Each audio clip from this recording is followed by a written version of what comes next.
Well, everyone, I want to welcome you all here. I know we've got some familiar individuals here who have been here before with some of our tape reading classes, and we've got a number of new individuals with us this morning. I did not open this up real broadly.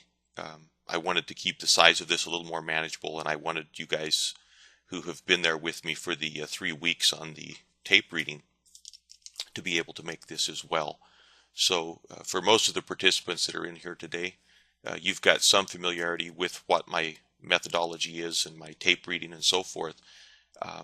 We're going to go through some different facets, and so for some of you there will be a bit of a rehash, especially today. For others, though, because this will be the first exposure to what I do and what I teach, there will be some review. But we'll go through that as we get going here this morning. Like usual, for anyone who has worked with me, we are going to spend a moment on a disclaimer, and I especially want to do this because we've got some new clients and we've got a method of trading that for many individuals can be a dangerous method of trading.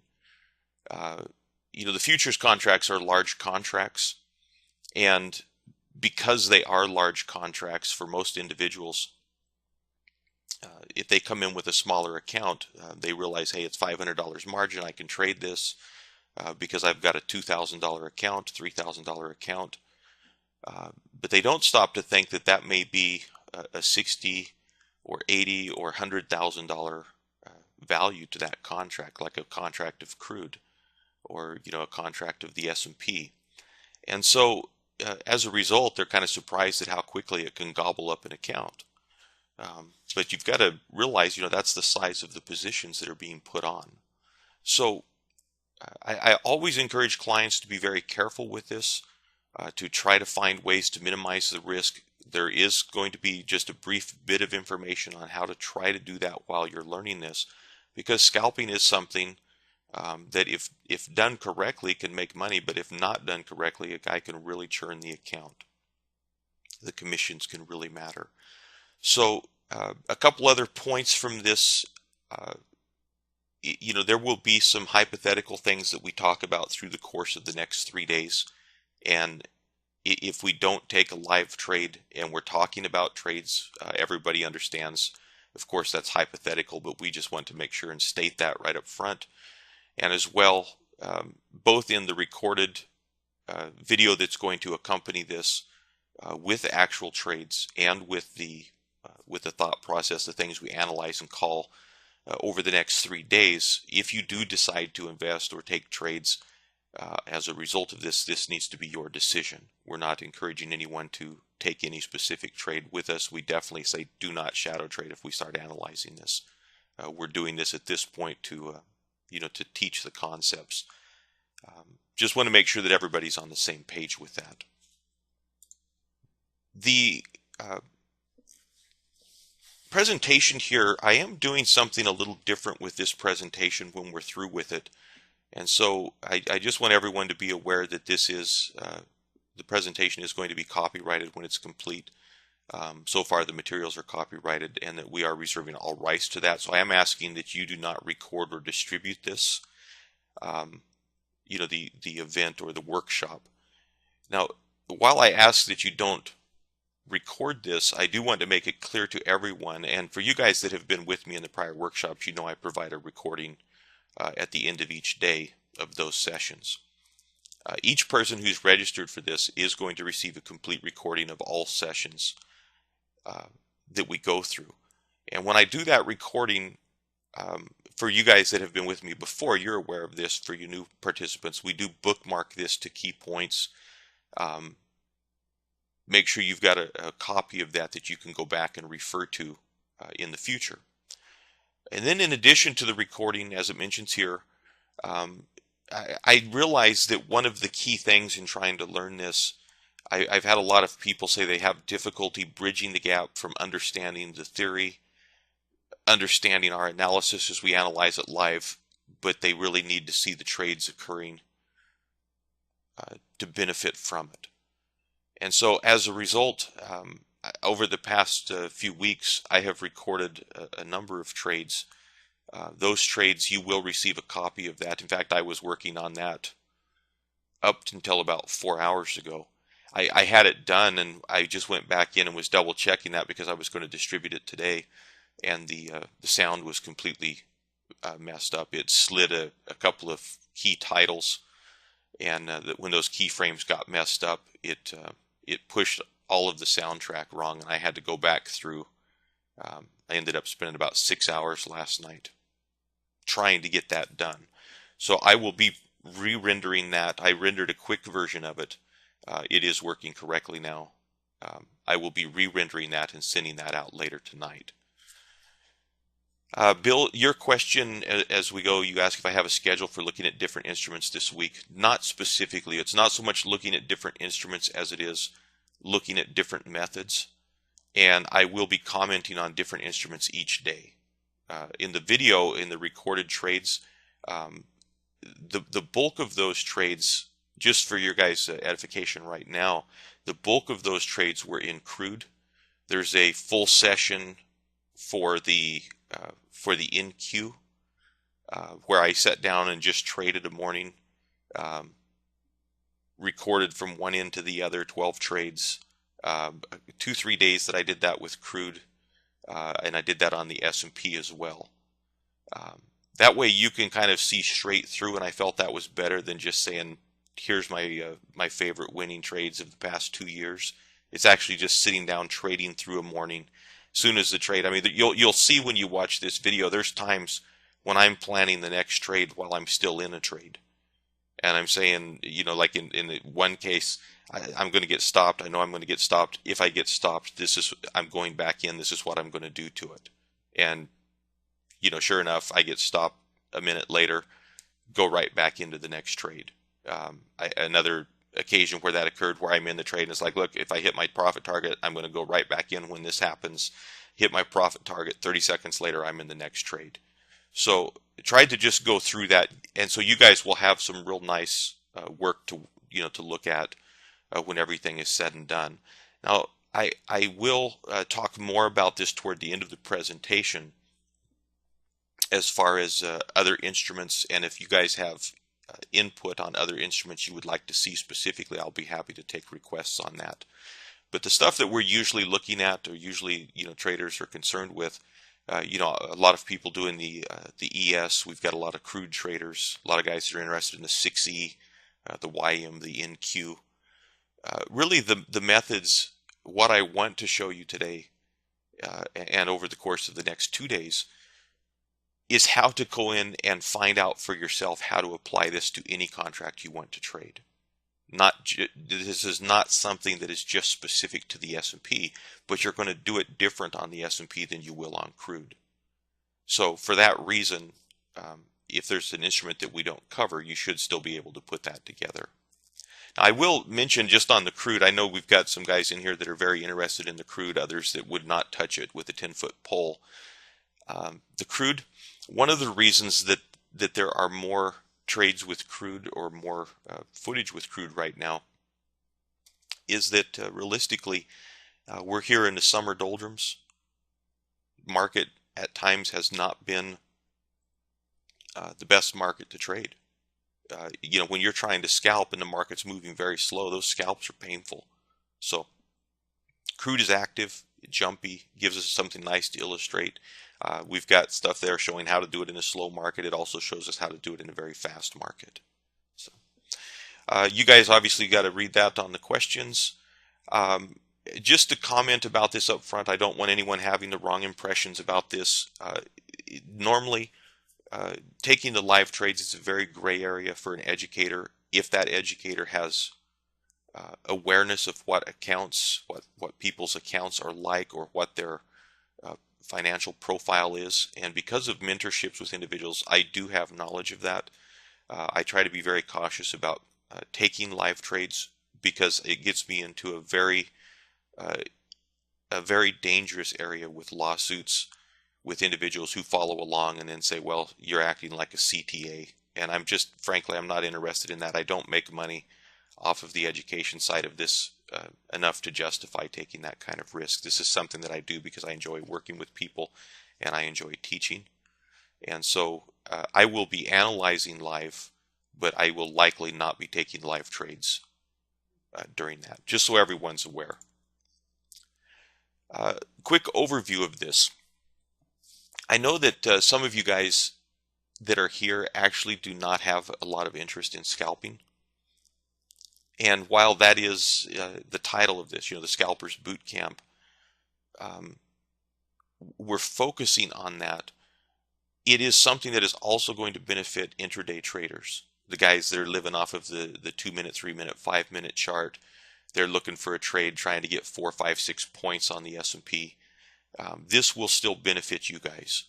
And the reason for that is that the same exact method of entry that would get a guy in a scalp can be used to confirm your entries or keep you out of entries when you're getting ready to take your setup off your 5-minute chart. And you will actually see that in these recorded trades where in a number of these trades I said, look, this is the scalp.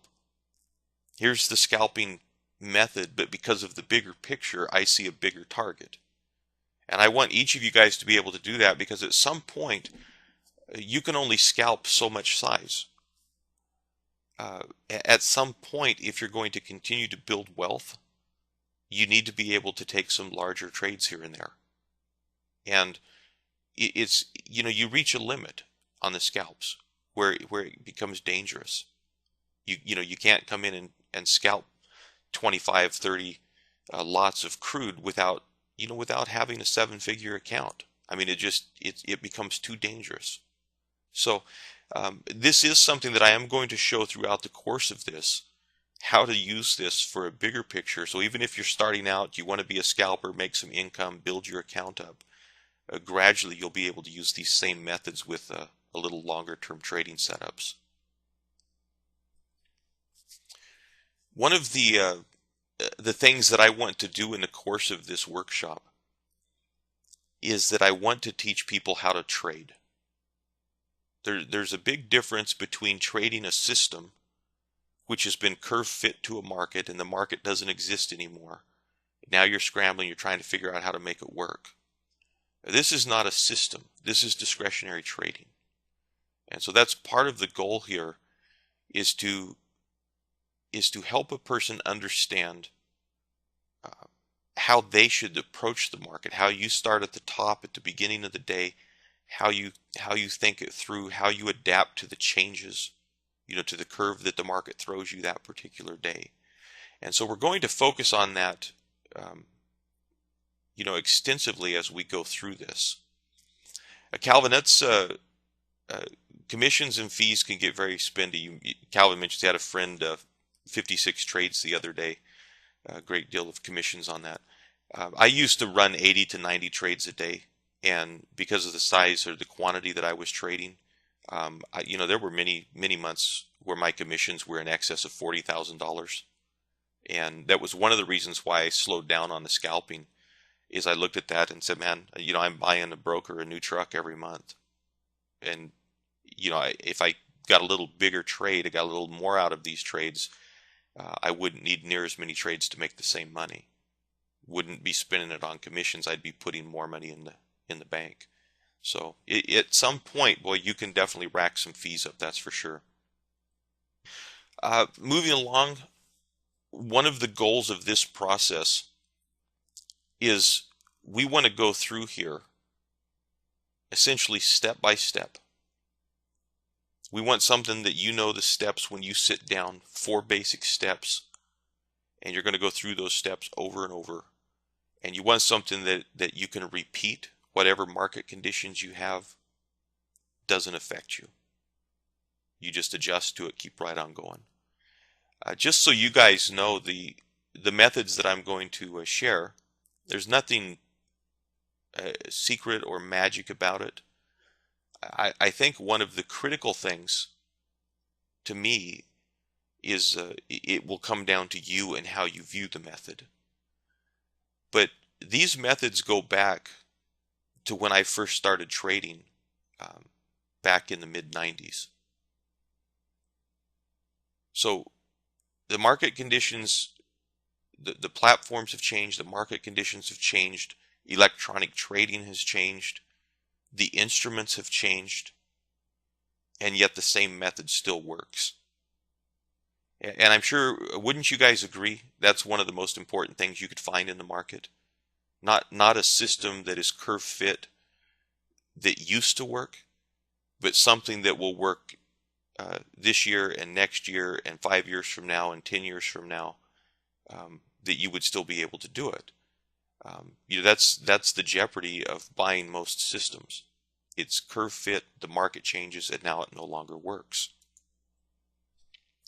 While we're saying that we want to make this simple and repeatable, do not go into this expecting that it is going to be a red light, green light system. It does require you to think. It does require you to analyze. From that standpoint, for many individuals, especially if you haven't done that to this degree, it's not comfortable, because you are changing sometimes intraday. You're definitely changing from day to day. But sometimes intraday, you have to change your perspective. You look at this, and you'll see this on these recorded trades, where I'm looking at what's happening. It's like, normally on crude, I would trade breakouts any day because the breakouts they carry. And you can get a very nice scalp very quickly. But what do you do when you go in and it's not carrying? You look at the breakouts, and the breakouts are running 6 or 7 ticks, and then they're swinging back 25 ticks the other direction. You have to adjust. You can't trade breakouts that day. You adjust very quickly, and you say, okay, I have to skip the breakouts. I have to trade the retracements now. So it is, because of that, not going to be a system that just flashes a signal and you're in. Constant analysis, constant change. But the nice thing about it is, by mastering that, it really puts you in tune with what the market does, which is to change. The market is constantly changing and throwing people off guard. You just get used to trading it this way, and then it gets real volatile. We go back into a normal period for 2-3 months where volatility picks back up, and you've been used to, like for guys that just started trading over the summer, they're used to this slow market. It's not moving quick.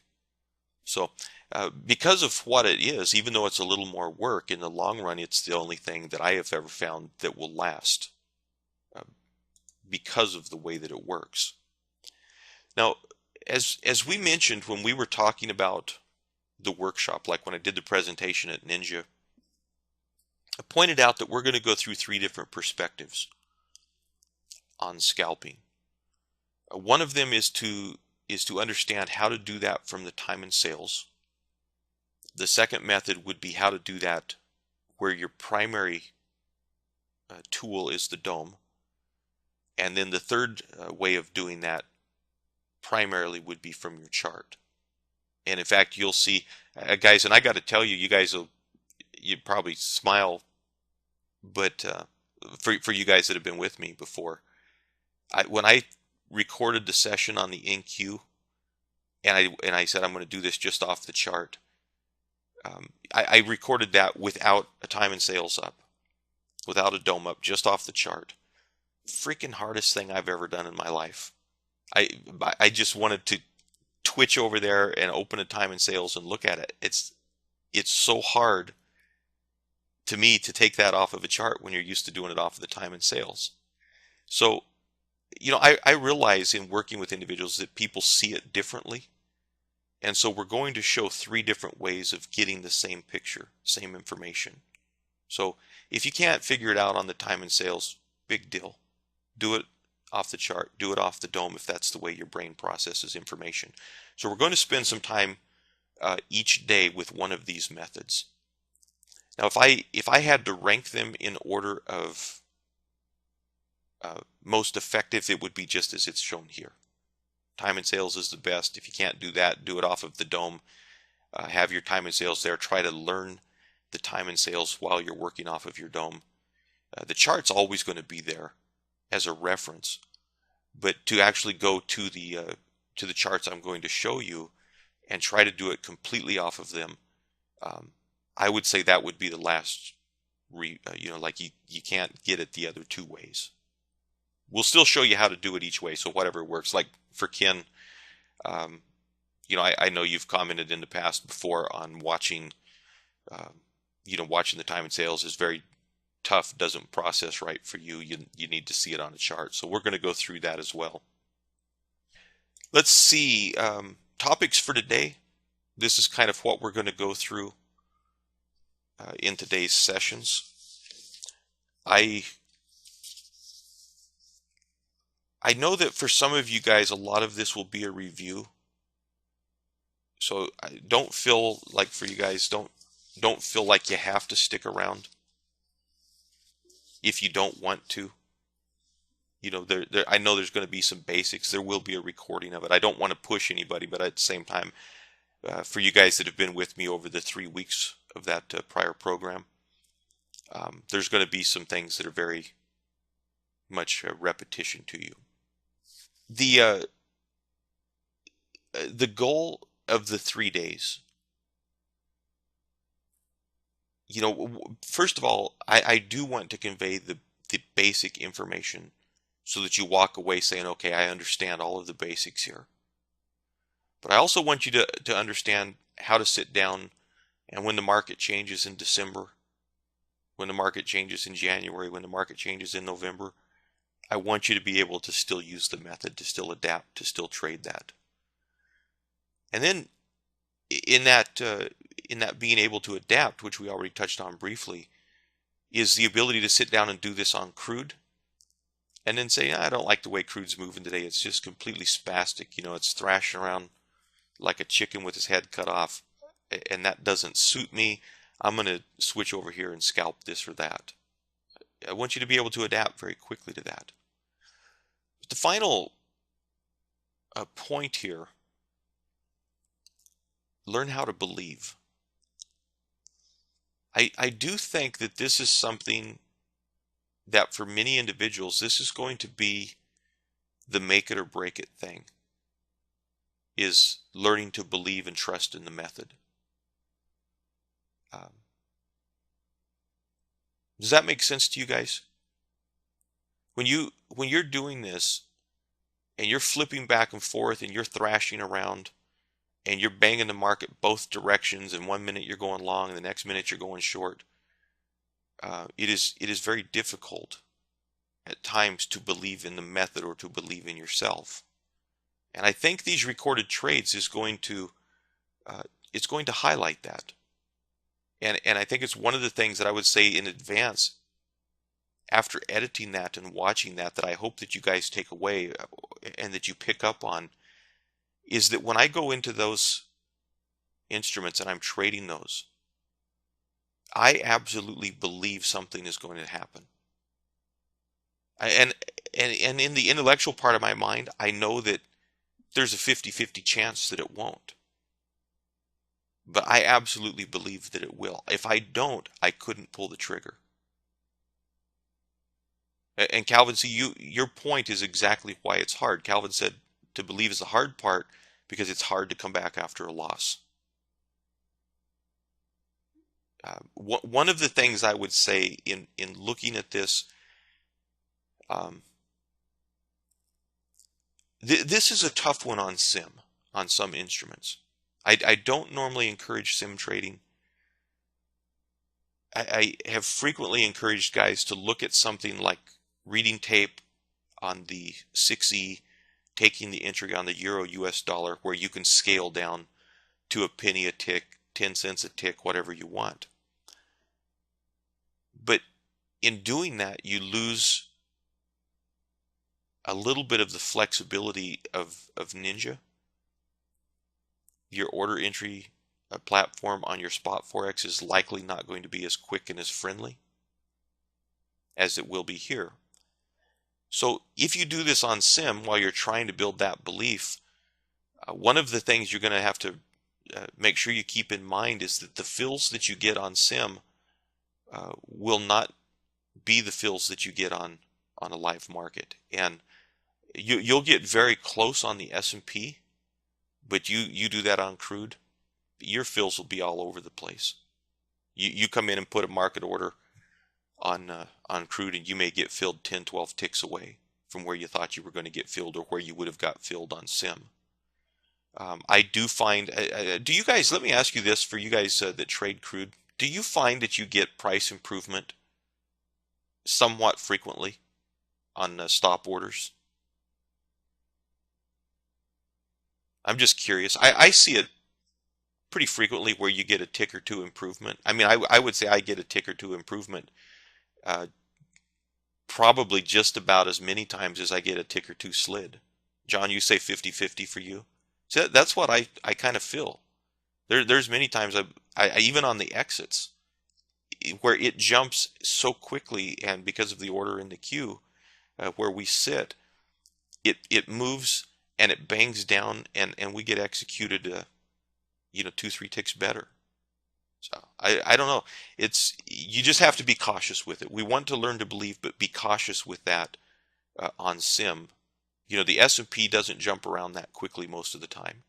So usually the fills that you get if you placed a market order on sim, at worst case you're going to be one tick away when you do that on a live account. Usually you'll be the same. Let me move on here. I want to go through this briefly today because when you watch the video, some of these trades you're going to say that's not scalping. When I talk about a scalper, and we talked about this at the presentation there at Ninja last month, the industry for a lot of years has defined a scalper as someone who's trying to make the spread. And on many instruments, that's not realistic. It's not feasible. If you come in, you've got a $5 commission and you're simply trying to make the spread on the YM, you guys see the problem. It's $5 a tick. You can't make the spread. It covers your commission. That's it. In Q, same thing. $5 a tick. You can't trade for the spread. You can't scalp that. Where that really got started was back in the day when electronic trading was available and the equities still traded on a fractional basis. Some of you guys have been around that long. You remember that? We used to call it a teeny. It was a 16th. And you scalp 1,000 shares, and it was $62.50. A 16th of a dollar, that's what it made you. It's 6 1/4. And 1,000 shares, it made you $62.50 on that 6 1/4 cents. You get an eighth. Many times you could capture the spread would be an eighth in an instrument. 12.5 cents, 1,000 shares. You sit there. You could make some money trading the spread. When that went decimal, I would say realistically,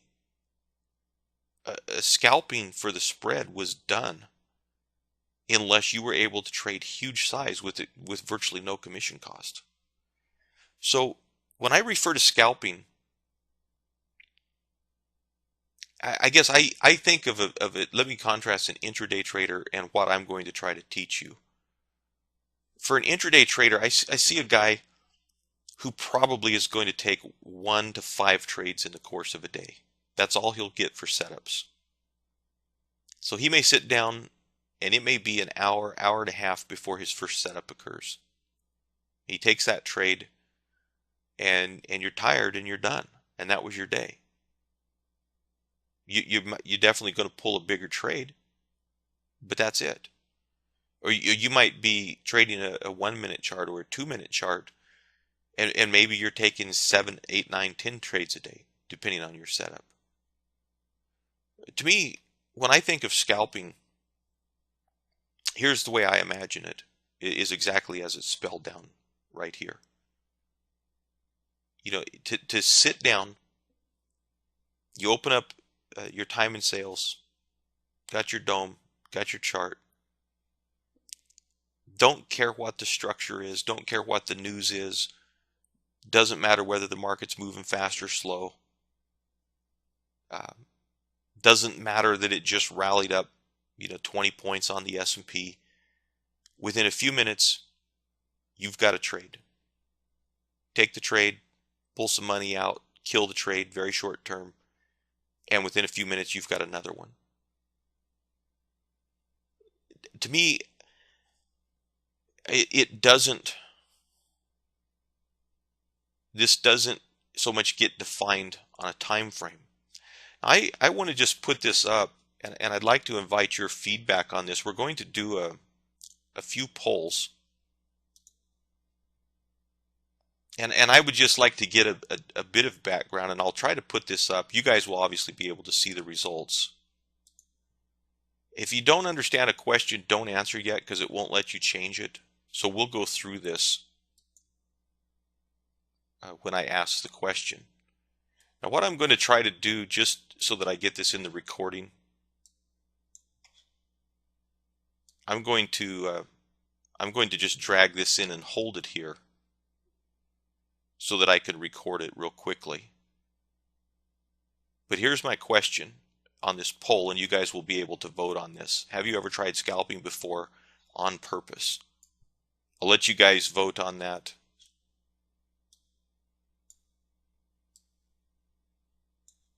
We'll give it a few seconds in between these here.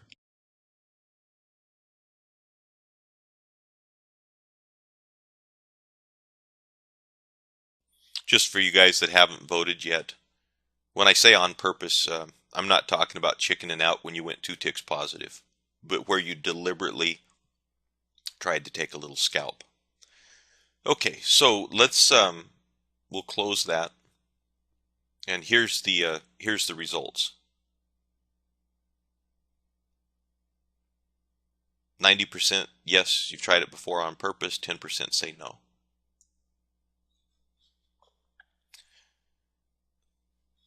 Let me try something here. Give me just a second. Whoops, sorry, I had that muted there. I apologize. Not sure what the last thing you heard was, but I accidentally muted that while the results were up. I am doing this just a little bit different on the broadcast right now. And so I'm doing this just so I can get the polls as part of the video. In the past, I've had to record that on a separate computer and then take the screenshot and splice that back in, and just putting in 4 or 5 polls would be about an hour and a half of editing. So I'm using the little viewer. I don't know whether you guys can even see it or if all you see is the poll. But I'll go ahead and close this out, and then we'll put the results up. 76% says yes, they've tried to read the tape.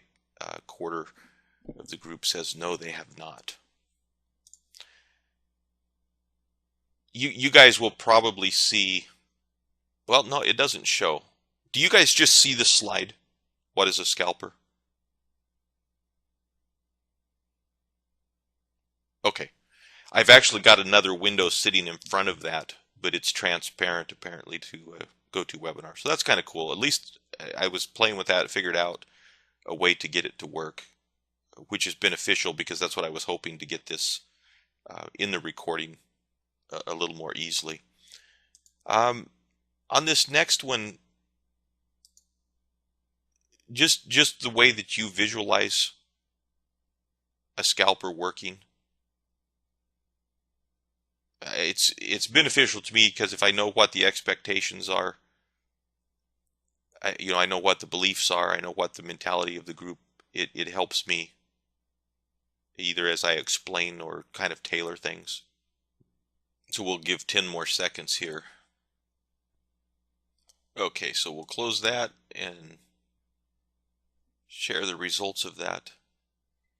The majority of the group thinks 10 or 20 trades in a day, and nobody thought 40%.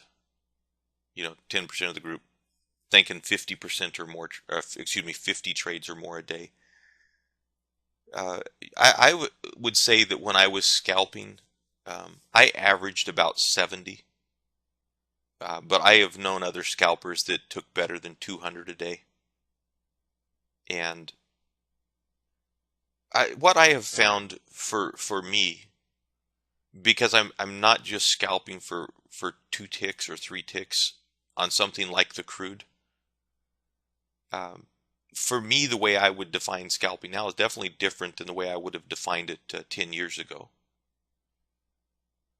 The the interesting thing about it is, you get a nice entry, a good precise entry on a scalp. If you can pick up 20 ticks on it, the money can stack up pretty fast.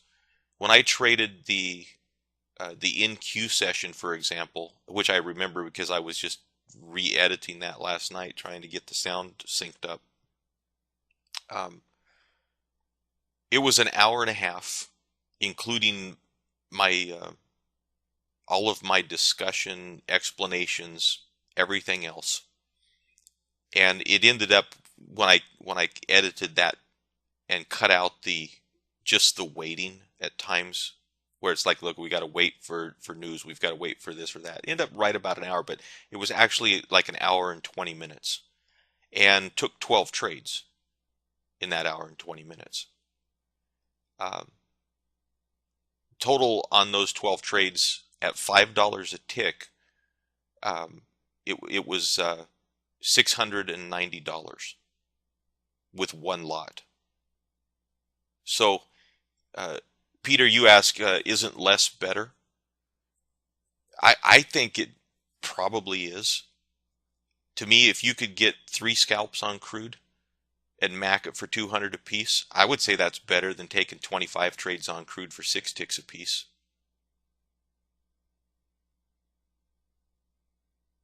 Exactly, Calvin. Calvin says, I remember what you said last time, New. It actually was a gal, I think, the one that I was talking about, who made $500 a day scalping, but the entries were so good they could have made 5,000. If you find that you're bailing out and you're taking 5, 6 ticks on crude, but the majority of the time it goes on to run 25 ticks, you think of the money. I mean, you're taking $60 out when you could be taking 300. Why wouldn't you take that free money?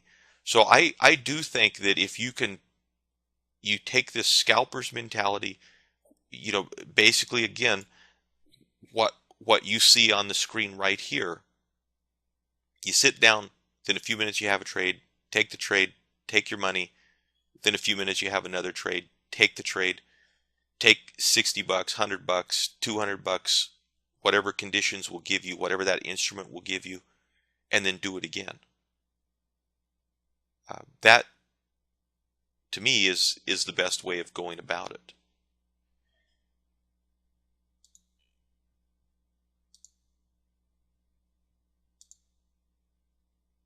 This one here, you probably already know what I'm thinking, but we'll let you guys vote away on that. Okay, so we'll close that out and share that. Now this, not that this is a knowledge test or anything. This one, to me, is a little bit of a trick question. John, when you're asking with one contract, are you referring to the person making 500 a day? Are you asking if they used one contract? The majority of the trades were one contract. They would take 2 if they felt really confident and they were doing this on crude. 5, 6 ticks at a time. The entries were so good they should have been getting 20, 30, 40 ticks.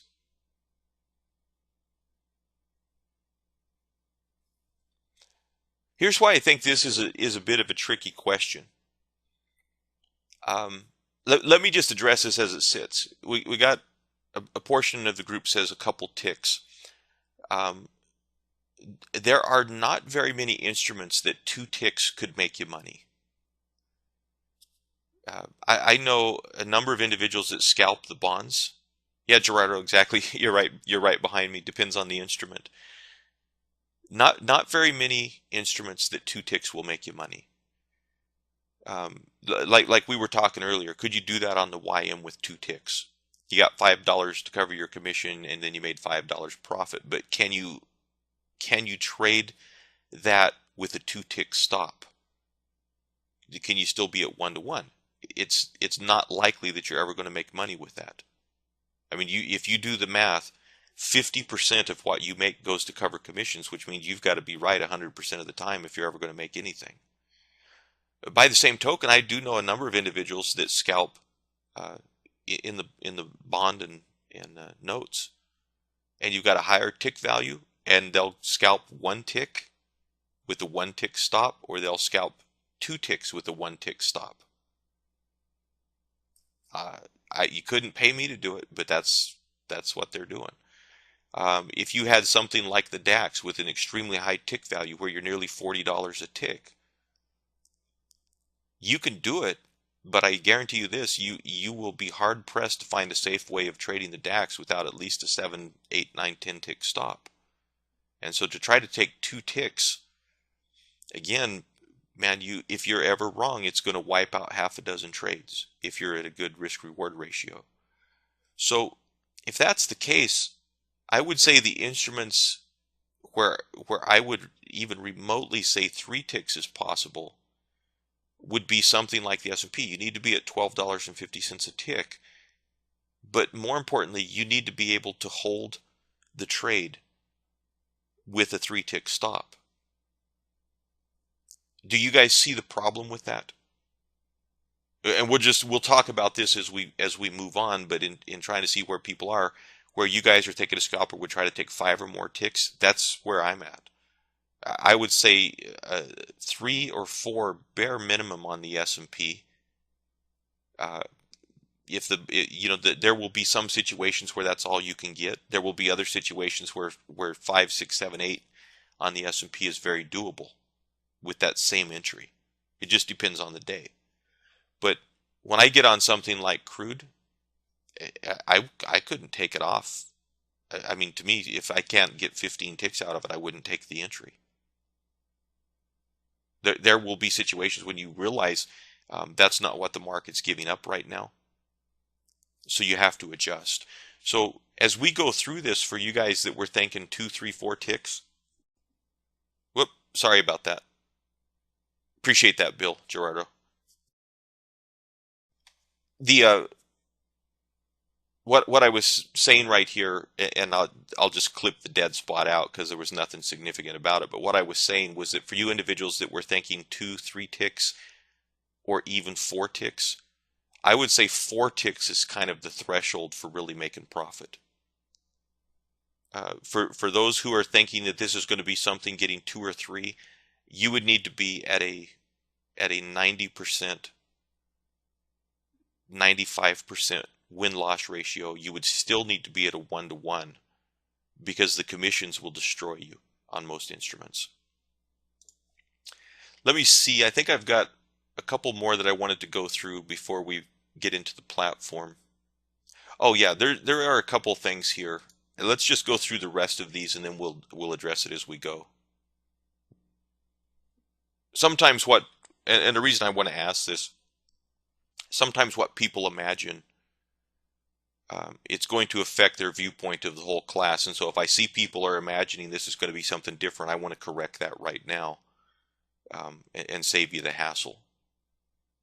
For you guys that, if you read all the fine print and you registered through, through the constant contact system where you made your payment, you realize on there that I do tell individuals right on there that if you're not happy after the first day, I will give a refund, no questions asked. So I want to make sure right now somebody's not going into this with the wrong expectations, where they're not happy at the end of the thing and say, man, I thought we were going to get 2 ticks in less than 30 seconds, and that was what scalping was. Yeah, John, that's a good point. Is if you get slipped, and you don't have to get slipped, but it depends on the way you're entering, if you're using market orders or not. The certain entries, stop entries on a volatile market, you'll get slipped 2 or 3 ticks. Okay, so let me close that, and we'll put this put the results up here. I would say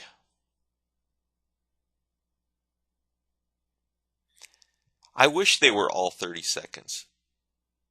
Let me put it that way. I've always laughed about it because I can sit on a trade like nobody's business.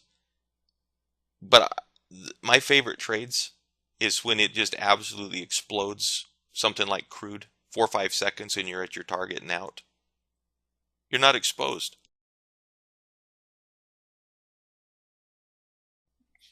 I'm sure you guys would agree that's like your best case scenario. You get trades like that every once in a while where 4 or 5 seconds just explodes. You get a full 30-cent target on crude. You're out, and it turns around and reverses and comes right back to your entry. And man, you want to talk about feeling like a stud when something like that happens? You feel invincible for, you're floating for an hour. 30 to 90 seconds. That I would say is going to depend a lot on your instrument and how it's behaving on that particular day. Yeah, Calvin. That's Calvin says, I hate to sit on a trade. I want the ninja lady to say order filled and target hit in one sentence. I've had that many trades on the DAX, where you actually couldn't hear one or the other because they overlapped each other. You never even saw the trade go live. I mean, right at the time you saw your orders appear in the dome, they disappeared. Love that kind of stuff. But that's not realistic in most situations. Let me tell you my viewpoint of this again, because I don't want any misconceptions as we move forward. The majority of my scalps, if I was taking a scalping entry, I would be in by far the majority of them longer than 5 minutes. And the reason for that is that I would be doing multiple lots. I get in, I get that target, and I'm going to manage it and scale out on a good percentage of the trades. But where I'm going to do that is going to be those situations. Let's say that I look at it, I'm a reversal trader for you guys that don't know. Love trading reversals. And if I happen to take a scalp, I'm short up into the high. We just made a new high and I scalped it to the short side. I'll be in that trade for the next hour if I have my preference. So when you go into the scalp, if you need to be in that 30 to 90 second range to feel comfortable, would you guys say that it makes sense that you're going to need to be looking at something like crude, the DAX, soybeans at the open, the YM, something that can jump up and down the dome real quickly, get you your ticks and get you out? Because realistically, when you start watching the S&P, as we move more into the winter, you start watching the S&P and it thickens up a little bit. I mean, it's very easy to be 5 minutes to try to get that 4 ticks. You don't always get the explosion. Yeah, Al, no problem. You say you assumed it meant the time required to the first target only. For a lot of individuals that are scalping this or looking at this, it's just one lot. They're not scaling out. They're just trying to scalp, generate some income. And that's why a lot of people, the scalping is kind of appealing, is that you can come in, quick trades, take some income from it, and they want to be able to get some income, get a couple $100 out of it, build the account up. They don't have the ability or the nerves, or for whatever reason, they don't have the ability to go in there and take multiple targets and turn that scalp into a swing trade. So that's why it not a problem. Don't worry about it. But that's kind of the thinking there with that. The other three, we'll deal with those a bit later. So let me get this drug out of the view screen. What I'm going to do next is we're going to go through the basics for the platform setup and the workspace setup that you're probably going to find the most beneficial. And for you guys that haven't been with me before, when we're recording on Camtasia, these files get very large. I'm already sitting at 1.5 gig on the recording this morning, and if I recorded the whole thing straight through, it will crash probably 3 or 4 times out of 10. It will crash, and I risk losing the whole recording. So we've been at this. We're sitting here right at an hour. Let's take a 5-minute break. We'll come back at I don't know what time zone you're in, but let's come back at 25 minutes before the hour, and we'll go through the platform setup. That will allow me time to reset the recording. And if you guys have your platform, whether it's Ninja, whatever platform that you're using, let's get your platform turned on. We're going to go through a little bit of setup and workspace type stuff to get us started here for the actual training on this.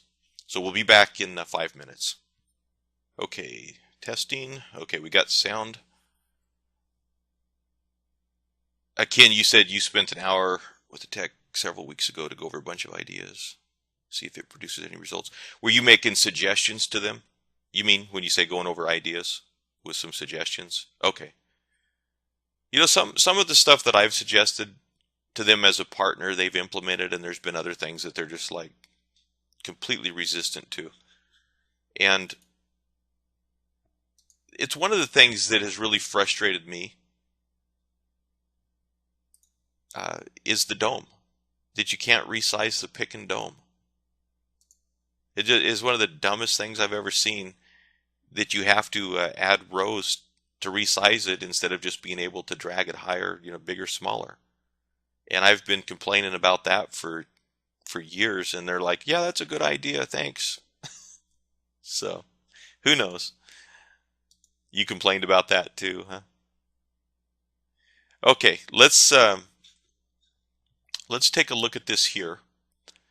And when we go for platform setup, I realize that this, especially for you guys that have been with me for a little bit, this is going to be repetitive here. But there are some specific things that I would do in terms of setup depending on how you're going to try to implement this. And so I want to just, just cover that in our session today. Because as we go forward through the week, this is, we'll be using it this way, and I think it's going to be beneficial if you guys understand there is a reason why I normally do things, and if it works differently for you, fine, change it. But I'd rather have somebody do it what seems to be easy. Normally in my trading, this would be, if I was just going to trade, I would essentially have a 5-minute chart, I would have a time and sales, and I would have a dome.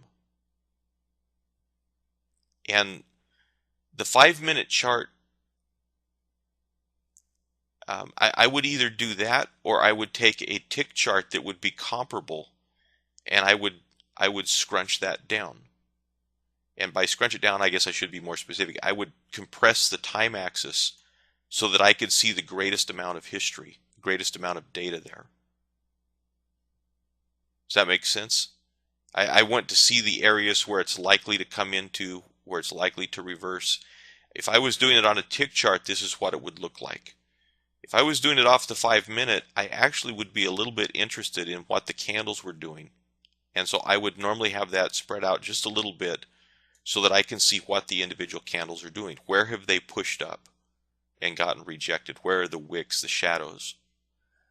Now, if you guys think about that, maybe I should ask, is anybody not familiar with candlesticks?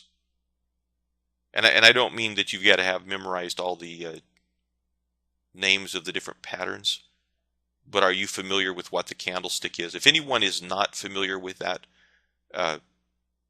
put an N out there in the text.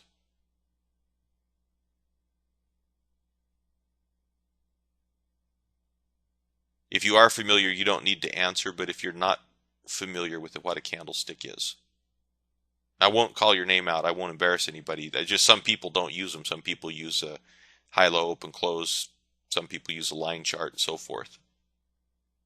Okay, let's just touch on this very quickly. We'll expand this out so we can see it. 5-minute candlestick, or any time period of candlestick, you will have two small horizontal lines, and those represent the open and the close. You will also have something that represents the high and the low, and there may be times where a candle opens at the very high tick, sells off, and you don't have a wick sticking out of it. That's because that is the high. The candle, the way that we know which direction price was moving is typically by the color. And if we see it colored red, for example, the way that I've got mine colored, I know that this started trading here at the sideways. And let me just put this on a screen draw. It'll be easier to do that than it will be to point. But if I look at this on a screen draw, I know that the candle opened up right here and it closed right here. And this would represent the low, as low as it got, and the wick at the other end would represent as high as it got during that candle. Morning, Chris. Glad you made her in this morning. When we look at that information on a 5-minute candle, you know, we could say on that candle, okay, it's 35 cents tall. But it's very tough to visualize what's going on inside of that candle. I personally prefer to use the tape to see what's going on inside of that candle, but that doesn't necessarily work for everybody. So because that doesn't work, it can be beneficial to look at a short-term tick chart to actually see the wiggles. See, if we think about it, for an intraday trader, they're going to take this bigger pattern. Let's say that they're, as an intraday trader, they're looking at something like this where they have a rally. Let's imagine that this is at resistance. They see the candle turn red. They see it closes below the low of the prior candle. And for a price action trader who's trading like an intraday pattern, he then takes a short on the open of this next candle here. And he puts his stop off over the high. Basic price action trading. But for us as a scalper, while it's good to know the bigger picture, we're going to be living inside of this candle in the little wiggles. But to begin scalping, and especially with the goal of longer term trading success and being able to trade larger and to be able to trade some swing trades and to trade some intraday type trades in around our scalps, it's very beneficial to have a basic understanding of the price action. You know, the candlesticks, the way they relate to each other, what it teaches us about the participants in the market. And it's not just that it traded down, but it could teach us a bit about the panic, or it could show us, it could highlight areas where buyers came in, where sellers came in. So when that is the case, we may take a look at a bigger picture, like the candle that I'm pointing to here. And we look at the high up here at 85.40, and yet it closed 40 cents lower. Would you guys agree that that would be beneficial as a scalper to see something like that on a candle? To understand that on the bigger picture, when price pushed up to 40, they pushed it down quickly enough and aggressively enough to close the bar 40 cents lower. And then we turn right around in the next 5 minutes and we come right back up to the same area that just had sellers. Does that help us then as a scalper if we're saying, hey, I'd like to get 20, 30 cents, 40 cents? Well, there's a number of things we can take from that. One of them is that if they pushed it back that quickly, if they're still up there, we shouldn't have trouble getting 20 ticks out of it. Does that make sense? We're going to take this picture and we're going to use this to a degree to determine the potential targets that we have, which side it's safe to scalp to, which side could be dangerous to scalp to. So let's imagine that that's our picture at the time we're getting ready to take an entry, and we've rallied up and gotten rejected and rallied up again. Now, what do you guys think? Would that be a wise move? Do you suppose, to buy a breakout to the upside when you just saw that aggression from sellers and they pushed back into the area, and we use our ruler, which if you haven't used that ruler on Ninja, it should be your best friend. It's Control F3, or you can come up here to the drawing menu and up at the top, ruler.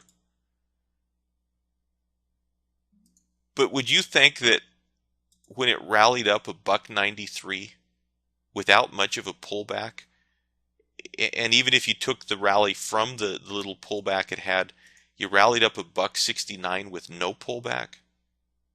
You see sellers come in, kick it in the head, buyers take another stab at it. Anybody willing to scalp that to the upside? And see, I think the same as the comments that I'm getting out here, that it would be foolish at that point to do. So one perspective that you want to have on this, whether you're taking this off the tape, whether you're taking it off the dome, or whether you're using the chart, is you want to have the bigger perspective of what's going on. Now, when we set up that platform, what I'm going to be using through these videos that you watch, there's a couple of them that I recorded where I had a 2-minute chart. I don't really care. 2-minute, 5-minute, 15-minute.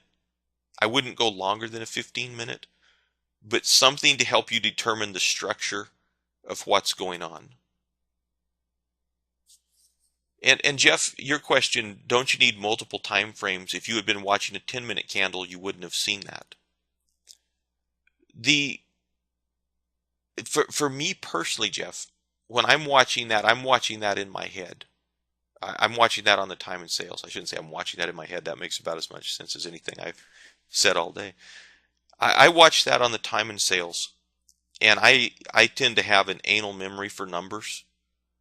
And we go up and print 40 and get kicked back and close. I know 40 in my head got kicked, and I really, the candles, I see that in my head, and I can hold on to that for a good 30-40 minutes. So do we need to go multiple time frames? I'm going to show you two. That would be my recommendation. Personally, would I do like a 60, a 15-minute, a 5-minute, and a tick chart and try to read tape? No, I wouldn't. Realistically, I don't think a person needs to go any longer than 5 minutes. You know, we're scalping. Do we give a rip what's happening on the daily chart? No. It's right here, right now. What's price action right at this moment? Longer than the 5-minute time frame, I don't know that it's necessarily effective. The 5-minute candles, it gives you a good picture. You can see whether there was any type of decent pullback lately. You can tell whether you're getting extended. You can see some wicks where buyers and sellers have come in, put some pressure one direction or the other on the market. That's all a guy needs. Now, when we have that chart, you guys will have more flexibility than what I have broadcasting or presenting to you. When I'm broadcasting, like right now, I've got this on a little 19-inch monitor. I don't even turn that 19-inch monitor on in my normal trading.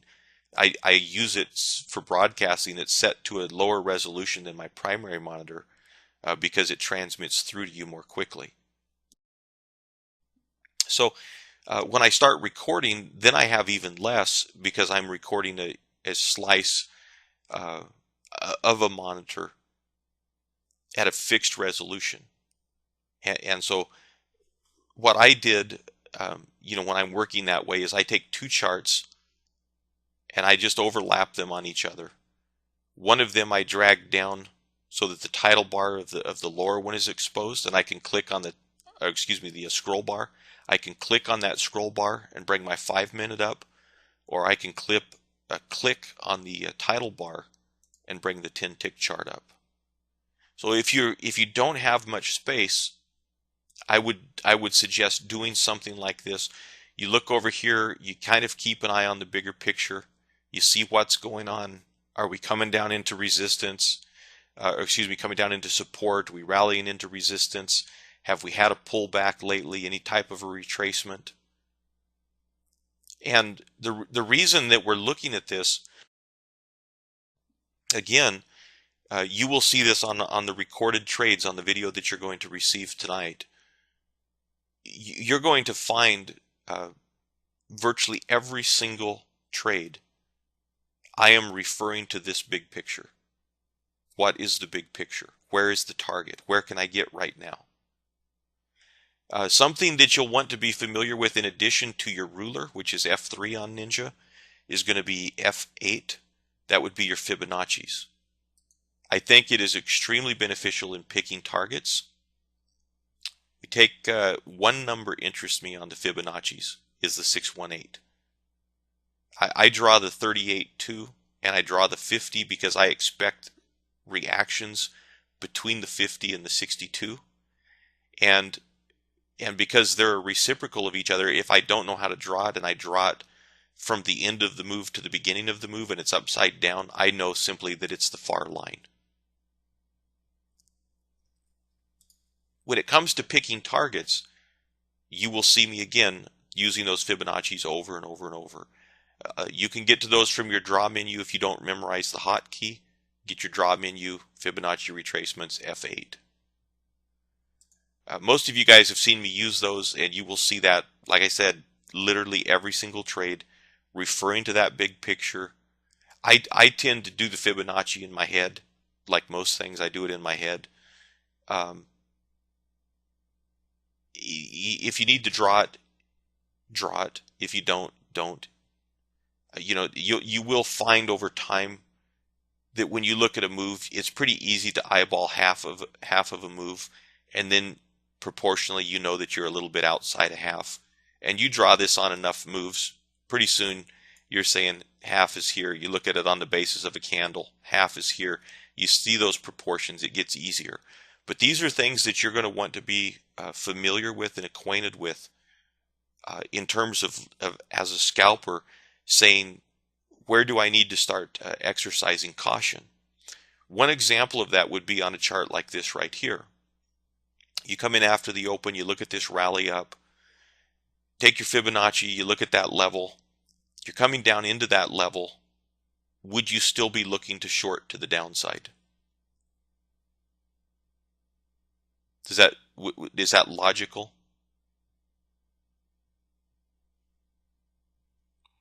If I'm coming down into a zone, and I don't say this because I think Fibonacci's are magic. A lot of people use them, and more often than not, when you come into a Fibonacci off a significant move, you will see some type of a reaction. So that reaction could be a 20 tick move. You'll notice that like in one of the recorded trades. Wait, is it on this? Yeah, it was on one of the recorded trades on this video. I'm trying to think because I'm working on several projects right now.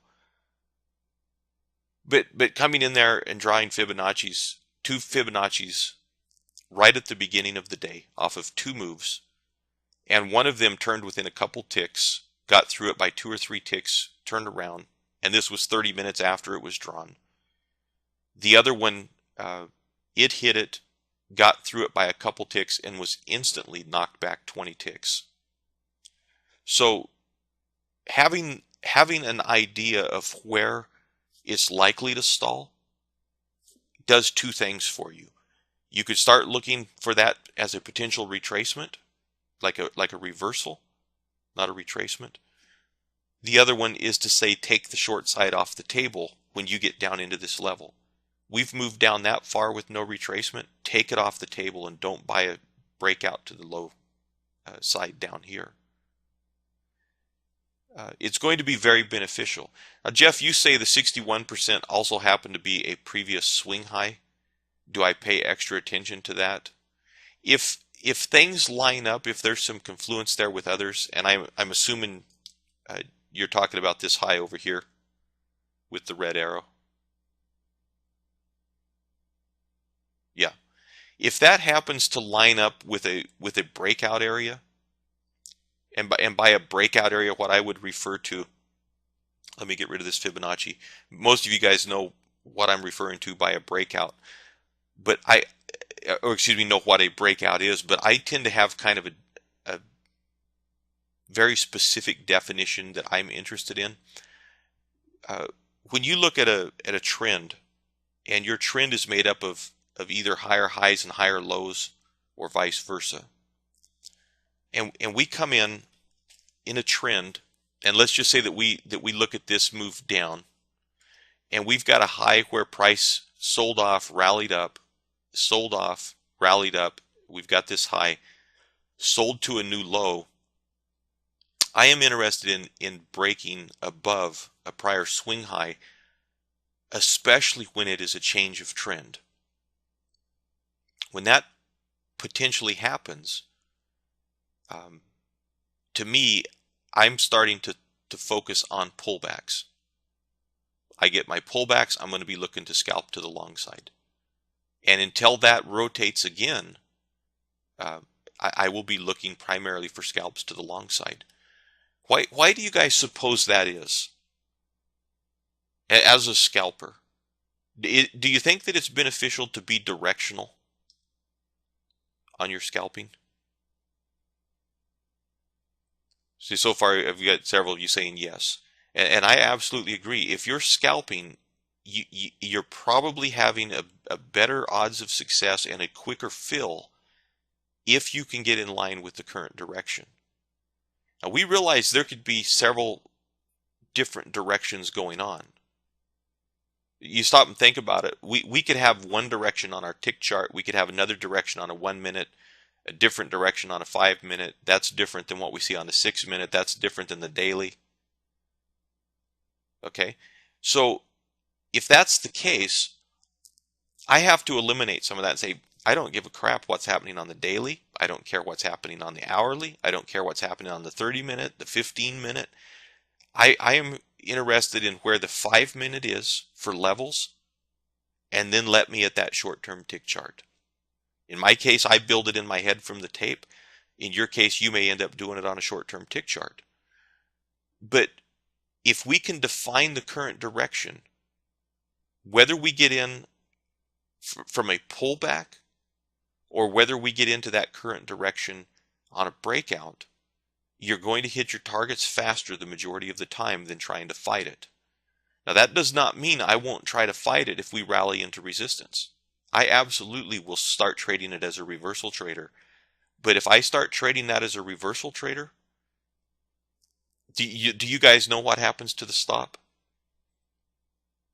I'm no longer trying to get in with the trend, but I'm trying to pick a reversal off a 5 minute chart. And there goes my stop on crude from 10 ticks to 20 or 30. Can I get that on the target? Yeah, but if I'm trying to pick a reversal, that is likely going to take a larger stop. So our goal in looking at this chart, the 5 minute chart, the reason we have that here is primarily to determine the trend and to determine areas where likely we're going to see buyers or sellers emerge.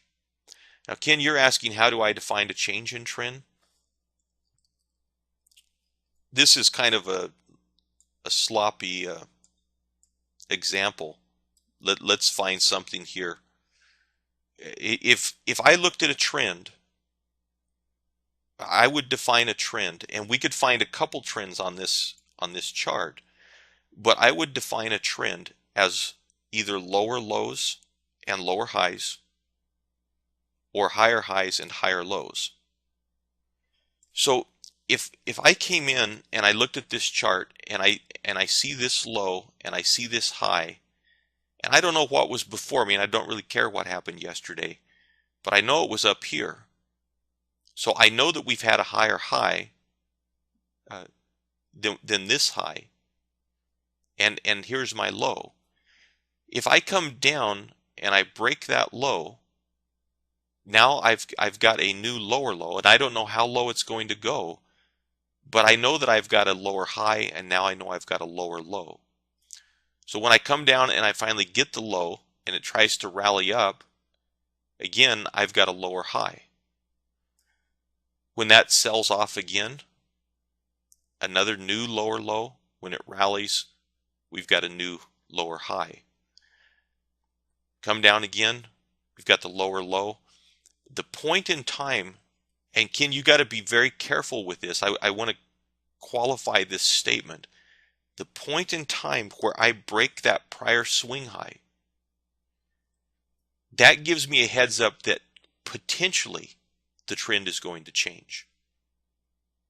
But what would it require to say, okay, the trend changed on this chart, on this time frame? See, until we get a pullback that makes a higher low. In other words, until, let's say that we rally through that and we pulled back and it couldn't get back down to this low and we rally again, that's when I say the trend changed. But when I look at that, for my purposes, I will start to speculate as soon as we break the high and say very good potential for a change in trend, which says to me the next pullback, that's the one I'm interested in. As a, and we'll be looking at this on very small reversals as well, or we could look at this on our 5-minute. If we came in like what we see next on the chart, and again, this is stuff you'll see me analyze this way on the live trades. We rally back up. We don't know what was before us, but we rally back up. It sells off. They try to rally, and it gets kicked back. They can't get back up to this high. It's a warning sign. Sellers are aggressive. They try to rally it again. They can't get back up to this high. This area becomes a very lucrative area because at that point, if you can define that, see, what does that do for you? You've got a line in the sand that, if broken, gives you a very quick entry, very quick target usually. The trend was going one direction, and now all of a sudden they can't get it there anymore. And that is where we open up the potential for a stop entry as we pound down through that level. And you'll see those fairly evenly mixed on the recordings, stop entry versus a pullback. And I explained pretty thoroughly in that recording how I identify that, why I chose to use that method, when I use it. So does that make sense to everybody? Does anyone, if you have questions, fire away as we go. But in our setup, this is the purpose of the 5-minute is let's focus on that and take that away. The purpose of the 5-minute is to show us direction, and it's to show us areas where we've got to be cautious. We either say, hey, we don't have a target to this direction. I have to take the longs off the table. No more long entries unless we completely break out of this area and start a new zone. Does that make sense? That's what we want from that. I'm not going to get fascinated with yesterday or last week or where the July contract traded 2-3 months ago. It means nothing to me. I'm looking at what have we been doing since the open. What did it do in the pre-market? Where was yesterday's high? Where was yesterday's low? Do we have any significant, like a consolidation that could act as support or resistance? A couple swing high, a couple swing lows, and so forth. So if that's the case, that's what we want to take away. Now, Jeff, with your question, you say in this example, did Fibonacci help? I'm talking about the break below those prior 3 lows. Jeff, are you talking about this area that we were just drawing? And you're saying Fibonacci, so we'll go F8 while the chart's active. Are you talking here? Well, if you look at what happened, that Fibonacci's at 83.64. In this candle, it touched it. Let's expand it out. It touched it, moved back up a few ticks. In the next candle, they rallied it back up as high as 78. If I'm coming right down into that zone, let's think about it this way. If I see this and I define a break of these lows as a stop entry, my first question, do I have room to get a target before we run down to that fib? So I take this a tick off that low, I draw it down to the fib with my ruler, or I do it mentally, and I say I've got 26 ticks beneath me. Does that give me room for my scalp on crude? That would just be a potential bouncing point. But do I have room to get my full scalping target before we get there? This is my mentality. You know, when it got there, it obviously bounced up as much as 14 ticks and then subsequently rolled over through it. Doesn't mean it's going to stop it every time, but the by far the majority of the time, if it's been a nice sharp move, you will see some attempt to buy it up or sell it, depending on the direction, when it comes into that. So if that's the case, and I'm coming down, and let's clear this off. I'm down at this candle. Would I say on a little time frame that I'm scalping on my 10 tick chart, would I say I'm going to take another breakout to the downside right here? And I look at that and say, we're only 10 ticks away from a potential bouncing point. If I still believe that short is the direction, let them bounce it and short the retracement. Chandra, you say you're confused with fibs, like where's the entry? The thing that I do with fibs, I'm not looking at this necessarily for the entry. I'm not saying I'm going to draw this and I'm going to come buy the 618. What I'm looking at is saying if I get short up here, there's likely to be buyers nibble at it when it gets down to the 618. So do I have enough room before I get there to get out of the trade? Once we get there, if I see the buyers, I will have my own criteria off the tick chart for saying the buyers are there, they're aggressive, time to start looking to the long side. But I wouldn't, on a 5-minute chart, I wouldn't just come in and say, well, I'm just going to put an order out there and buy that blind. Now, when we get into the rest of the instruction on this, and we're actually scalping on the tick chart, or we're scalping on the tape, we'll talk more about the fibs and how we use that as an entry point. But for right now, what we're discussing, we're just identifying a potential turning point and saying, can I get there? Do I need to restrain myself and only take 10 ticks on this? Do I need to just sit on my hands and don't take the trade at all because it's too close? And let's see how it reacts there first. Let's keep moving along, and we're going to talk about this. So if there's still confusion about the concept after we've gone through things here for the session, we'll do some final questions at the end. Next thing on my trading setup, and this is going to be a very small count tick chart. And I'm going to show you another way of doing that on some instruments that works. I was actually talking with a client with 3 weeks ago who mentioned this. They had it up, was a completely different thing. They had all these indicators on it and so forth. But as I was looking at this, I thought, it actually would make this very clear for someone who has trouble seeing that. Doesn't work as well for me on crude, but on something like the NASDAQ, the S&P, stuff that's not so jumpy up and down the dome. Crude is very, very jumpy. It actually works very beautifully to highlight the little points in time where we're looking for trades. If you guys want to just jot a rule of thumb down, on most instruments, a 10 or 15 tick chart would be an appropriate chart to try to identify sticking points. And the instruments that I would go longer than that would be things that are like the S&P. If you look at this dome right now, let's just watch it for a moment. You watch it tick up and down.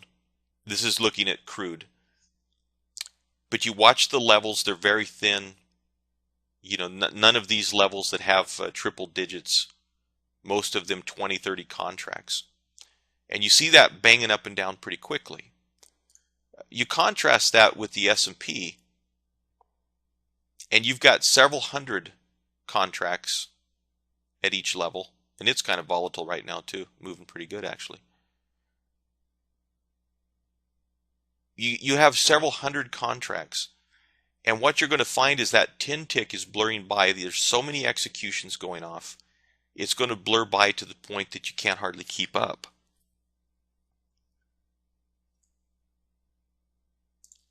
The thing that I noticed, and I'm going to just switch this on my chart to a 1 range.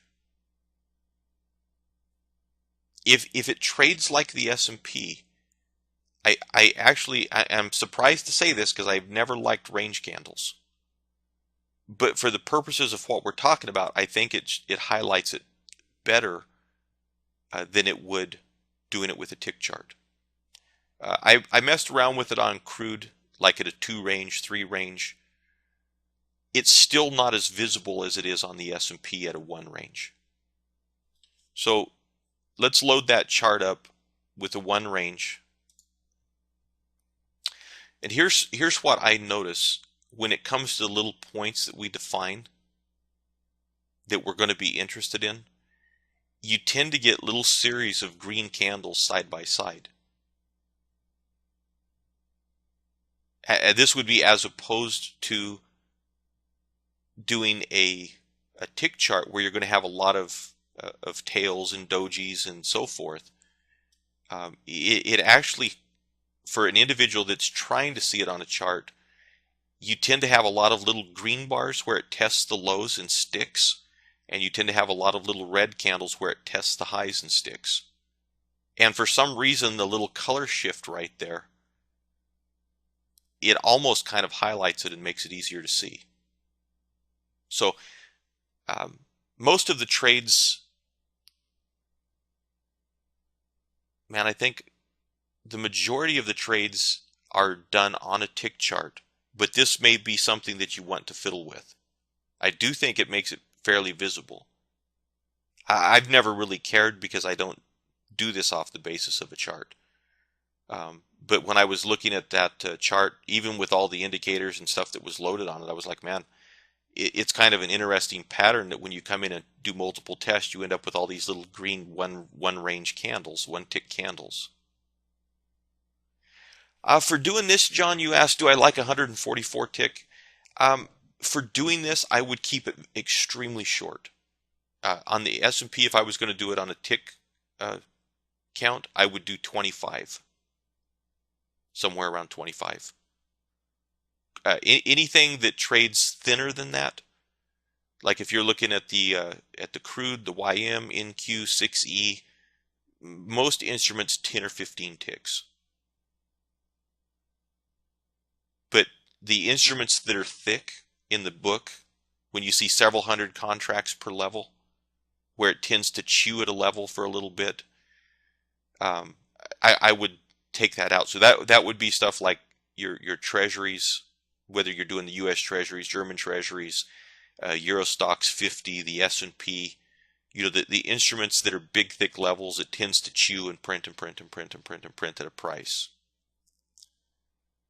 1 range bill, basically each candle will be, let me expand this out. If you look at the candles, and let's just take our F3, if you were to measure these candles, well, actually, let me just do a cursor. You see the price over on the side? The low of the candle is 45.25. The high of the candle is 45.50. So for that 1 range bar, that would, on something like the S&P, that would essentially be the spread. Does that make sense?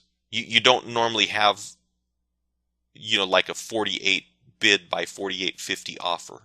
Usually it's, 40 even by 48 quarter, quarter by half, half by 3/4, and so on. So if we see that print these little red highs, what does that tell you when it prints that several times? We don't know what the volume was in that candle. We can do a center click here, and that traded off 259 contracts there. See, on the tape, we would see the blur go through. We would see it print 47 half, half, half, half, half, quarter, half, half, half, quarter, quarter, half, half, half. And we can get an idea whether they're really tapping against the half, or did it just tick at the half one time and then it printed off 247 at the quarter.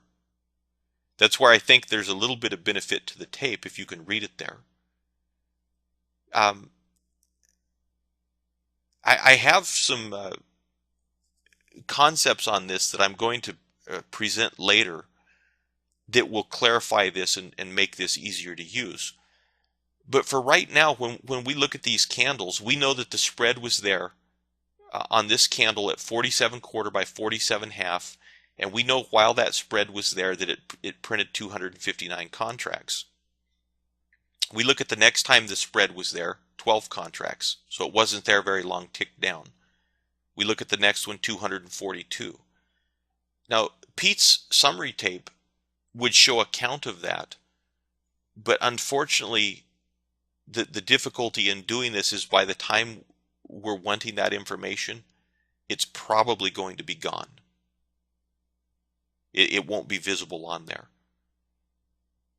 But do you see what we're kind of getting at here with the range? If we rally up and all of a sudden it starts sticking and it tries to get through a level, this shows it very visibly. If we took this on a tick chart, let's just change this to the 25 tick.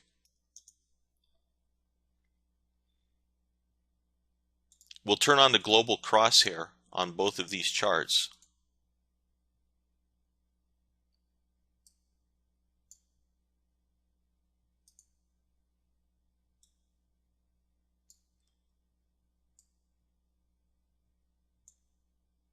You notice how the candles up here, it tends to be all red at the highs.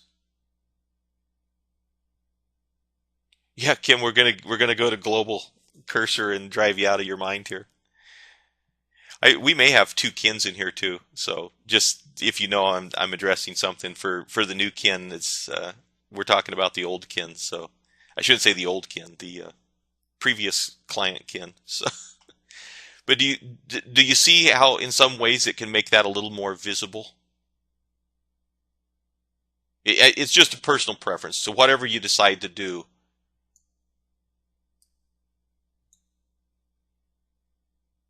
Whichever method works for you. Yeah, ageless Kin, that sounds better. Eternal Kin. No, we'll come up with something for you here before the day's over.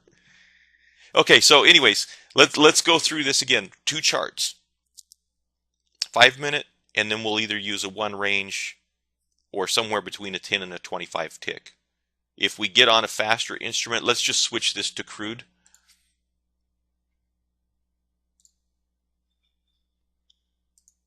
We'll let that load up and print for a minute.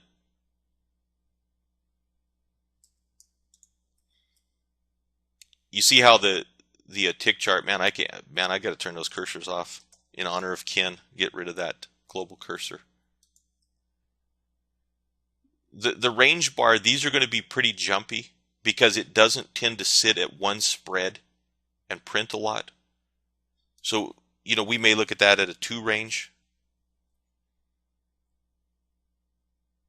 Try to consolidate it together a little better. Bottom line, if you completely blur them together, they're going to look relatively similar. They're going to mirror each other in terms of shape and so forth. But you may find that one way, especially on thicker instruments, that range may make it a little bit more visible. And as we go forward, when I'm saying it will make it more visible, we'll talk about what it's going to make more visible, how it's going to do so. So anyhow, 2 charts. One of them is going to be, for the purposes of what we're doing the next few days, it's going to be a 5-minute, and then we'll use either the range or the tick. Either way doesn't matter to me. Time and sales. Obviously for you guys, when we talked about using the time and sales in the past, I forget the percentages. 76% said they've tried to read the tape at some point in the past. And there's a couple ways of going about it. But to understand how this is going to help us highlight trades, I think it's good to understand what that is, what we're actually seeing on the tape. When we look at what the time and sales is showing us, this would be the built-in time and sales in your platform, in Ninja, in Sierra Charts, TradeStation, any time and sales you're using. You've got the information here, which is the time, the price, and the volume that was executed at that point. But one of the things that we've discussed with the bulk of you, not all of you have been through this, so I'm going to cover it again. So if anybody needs a 10-15 minute break that's been through this before, this would be your chance. When we look at that time and sales, the exchange engine is just sending us a print of the executions. And if I was to come in right now, and let me just freeze this. If I was to come in right now and place a market buy order for 100 contracts, that is not going to print 100 over here in green. We would never see that. It's not going to go 100. It will show how it was executed against whatever was in the queue. So just for purposes of talking about this, and Gerardo, I appreciate that. I'm actually at 46 minutes. I was not recording when I was trying to get the platform to load. I did not record that, so I appreciate the reminder. I think a couple of you guys had reminded me on that. I appreciate that. Right now I'm sitting at 46 minutes, so we'll give it another 15, and then we'll take another 5-minute break. But here's for purposes of this discussion, we're going to assume that inside of this queue with the sellers here, that is 11 different traders with one lot apiece. This is 13 different traders with one lot apiece, 29 different traders with one lot apiece, 30 traders, and 25 traders. And every single one of these is a trader with a one lot limit order.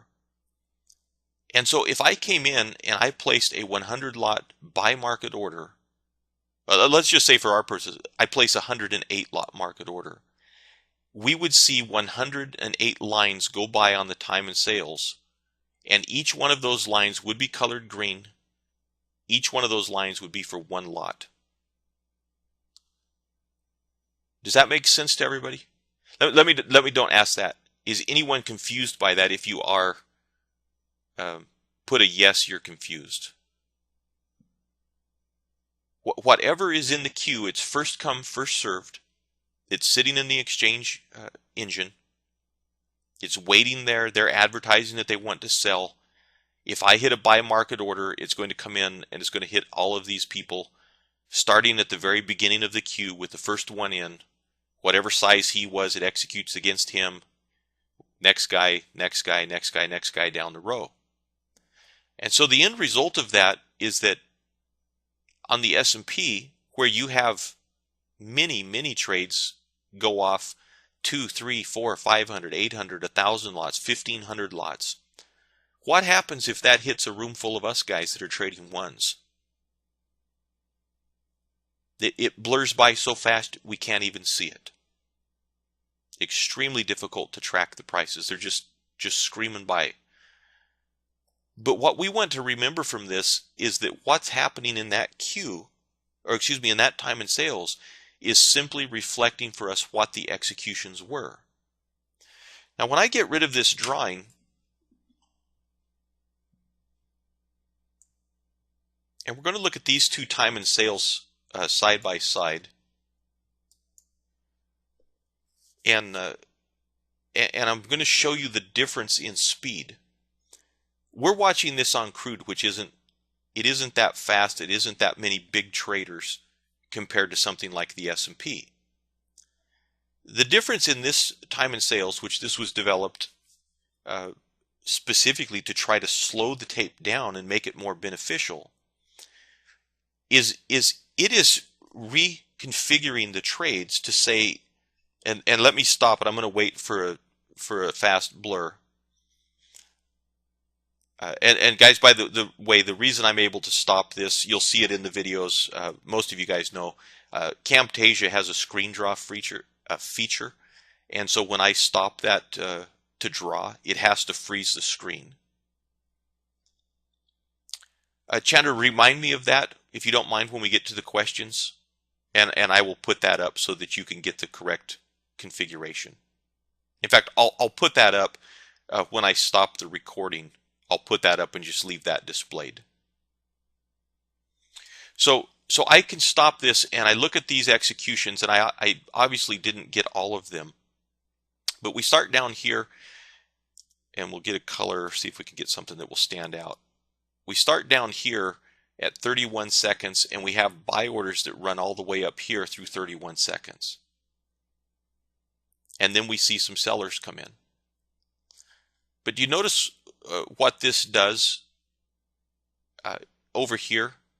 Those buy orders at 31 seconds. This would be this little section right here. Is essentially, it said that is likely made up of 4 different orders. There was an order for 3 lots, an order for 21 lots, order for 37 lots, order for 15 lots. Do you understand how that's beneficial for you new guys? Over here, we're trying to look at what the order size likely was so that we can slow it down. Whereas over here, we're seeing every execution. And so we want to slow this down as much as we can and still get the information. So for settings on this, and I am getting a couple questions on that. But for settings on this, let's just put this up to compare.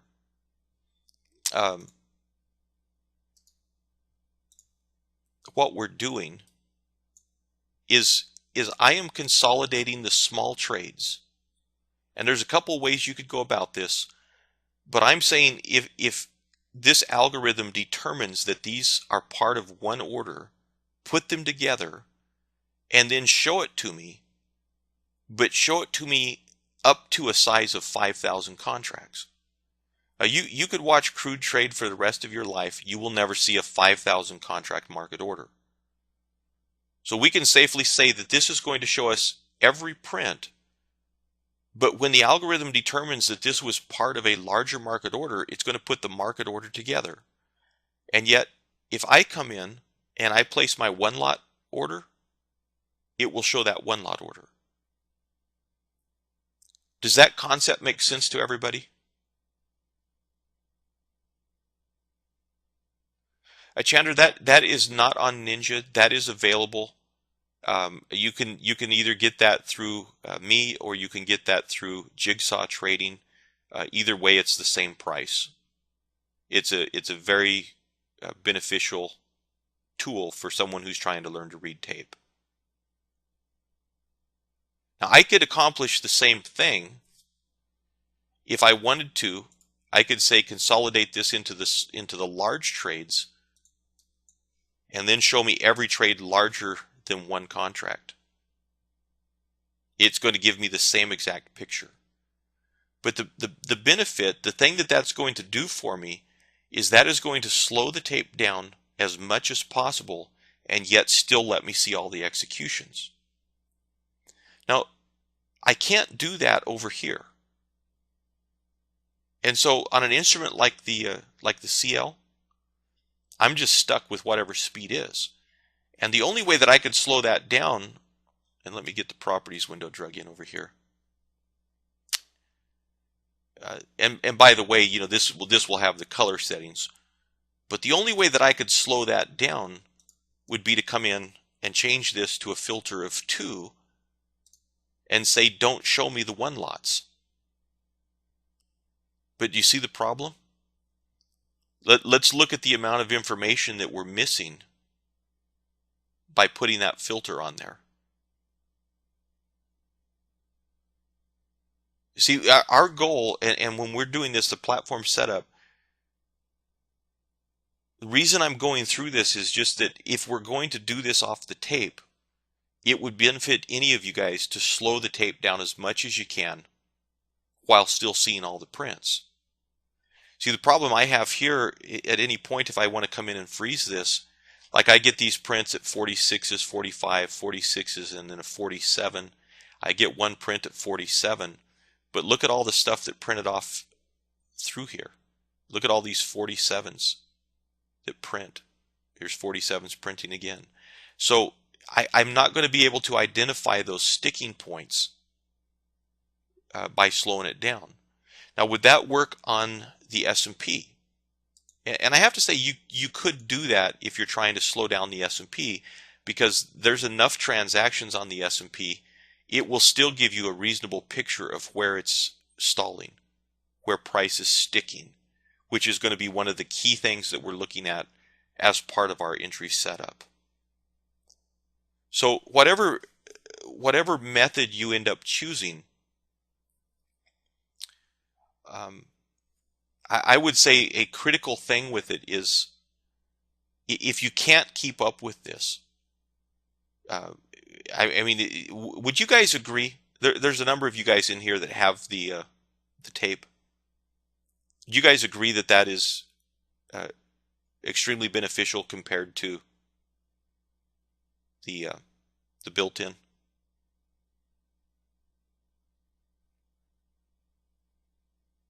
So that's, I mean, every comment is a yes. Yeah, yeah, exactly, Pete. See, this would just be something that I would say, if you're going to try it, there's some definite advantages here. It's definitely worth taking a look at. A couple reasons beyond that it can be beneficial for a lot of guys. You know, there's a lot of numbers blurring by. We can come in and change this in addition, and I can tell this. You know, I know that crude is trading at a given price. I know that the S&P is trading at a given price. If I had this at a 0, for example, on the S&P, you see how this puts the full price in? We've got all 6 digits of the price. Or I could come in and I could say, you know what, only show me 3 digits. I know it's at 1140 something. So all I need to know is it's at 775. It's at 8. It's 8 evens. It's printing 8 evens. It's printing 8 quarters. See, we don't need to see the 1148, and it makes it a little simpler. Very beautiful tool that way. Just for you guys that are sitting around bored, by the way, we're going to have a preview of Pete's new product over the course of the workshop, his new dome. And if you guys are interested, he could be bribed into allowing you to do some beta testing on it. You guys will, I think you will love this thing. You're going to get a kick out of it, but you're going to love this thing. We'll talk about that later. That's just a teaser. So if you're not able to attend the full thing, it will be in the recording. Anyhow, let's quit with this here. And actually, I'll show you one other thing. Let's go least significant digits. Let's change that to 2. I think reading the tape to scalp, to me, something like the YM or crude is considerably easier than trying to learn that on the S&P. So check this out. If we come in on the YM, let me find YM here. Look at the difference that makes on your time and sales. And by the way, if you want more space in your time and sales between columns, you can put more space there, tighten it down. But what do you guys think? You've got a price at 94. Do you need to see all 5 digits? It tends to screw with your head. Kevin, you're asking, is that the dome that tracks iceberg orders? The summary tape is the one that has the alerts on it. The dome has got some cool features. You guys will, I think when you guys see the features this has, you'll really like this. Pete, Mike wants to know, can you be bribed with beer, food? What is it going to take? So, yeah, Pete says testing and feedback. If a person is willing to give some feedback on it, um, that's what he's after, is somebody that's going to take it and give him some feedback. See, Pete is looking at this saying, what features do we need to put in? What can we do to this to make it better? Uh, Great ideas come from people that use it in ways that the programmer never thought about very frequently. So if you guys are willing to run it, give him some observations, give him a wish list, tell him what you'd love to see on it. That's what he's after. And before I forget and wonder why I'm screwed up for the rest of the day, get rid of my size filter on that time and sales. I was wondering why it was moving so slow. It's because none of the ones are printing. Okay, let's keep moving along. Let's see. I'm right at an hour right now. If anyone is going to miss something, please be assured, this will be recorded in its entirety, and you will receive a recording of that. But because we're going to be spending 3 hours a day or 3.5, I don't really care, whatever, if we take 3.5 or we take 4, it will be recorded. But we're sitting here for quite a spell, so let's take 5 minutes. Let's take till 10 minutes of the hour. Stretch your legs, get a drink. I'll reset the recording, and then we'll continue on here. In the meantime, if you have questions, go ahead and put those questions in, and I'll see those. We'll address them as we come back. Okay, let's resume here. A quick word about the time and sales properties, and just an explanation so you guys understand what we're talking about as we start reading it and looking at it. The time and sales is going to be, and I'm going to put this off to the side for a moment. The time and sales is going to be the opposite of the way we have our dome colored. On the dome, I've got this colored green because out of the corner of my eye, I want to see this. I want to be able to click in that column, and I want to know that that's buy. So I color that green because if I click in that column, that's how I get long. This one's red, obviously, because that's what gets me short.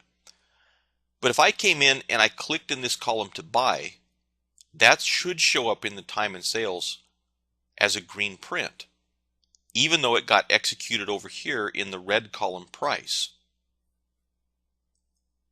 And we'll freeze this for just a moment. If I clicked buy market, that's going to come over here and it's going to execute against this at 03. And you would see that go from 12 lots to 11, and you should see a green print come through on your time and sales, even though we bought against this price. By the same token, if I sell, and I sell at the market, it's going to come over here, it's going to hit this, it's going to go from 4 to 3. I'm going to be executed at this price in the green column, but because I sold at the market, that will come in and print red. And the reason that we want it colored this way, it's opposite of the dome. We want it colored this way, and some platforms will color it backwards. But our goal, we want to see who initiated the trade. Was it a market buyer or was it a market seller? These limit orders will never do anything except sit there until somebody comes across and hits them. So for that reason, then, when we have the back color, you could make that whatever color you want it to be. Back color is irrelevant. You may like white or blue or green, who cares? But the four color for at the ask and above the ask is going to be colored green, even though we would associate ask with selling, because if the ask gets hit, it has to be hit by a market buy order. Now, if you color code blue for buy,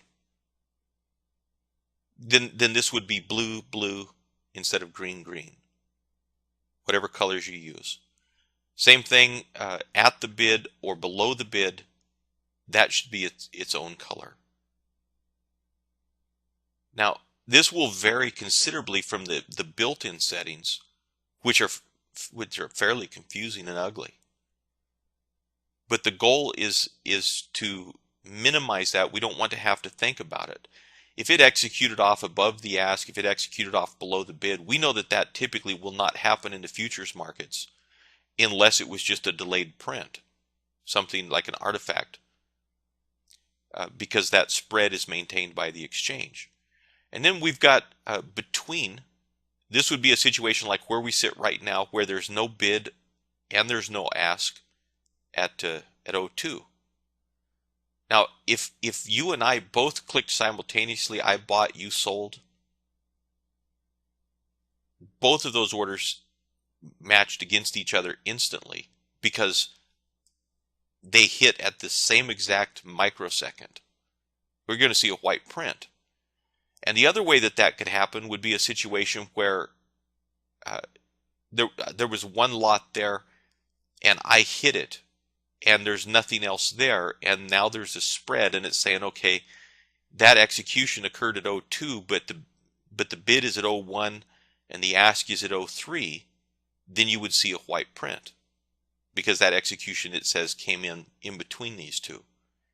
And bear in mind that color coding is done by your platform. It's not that's not part of your stamp from the exchange.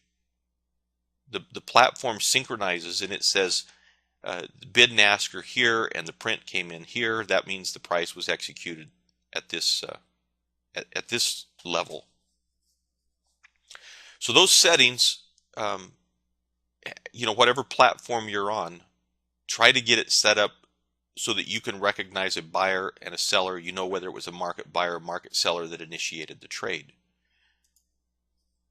Again, that is considerably different if you look at your color coding, the way the exchange would do it, or excuse me, the way that Ninja would do it. You've got all these multiple colors, difficult to get any information from. So we'll close that, get rid of that.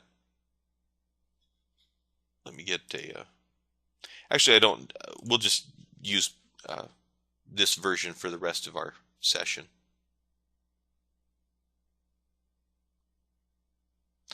As far as the dome, not a whole lot we need to worry about setting up on the dome. Does everybody understand the dome, how it works, what it tells us? I mean, it's pretty basic. It's our order entry. We've got our ATM strategies for management where we can put our OCOs on there. Ninja provides a ton of free training on how to use that. So we're not going to go through training on how to use that because from that perspective, they cover it thoroughly every week. Couple suggestions and then we'll move on to our next topics.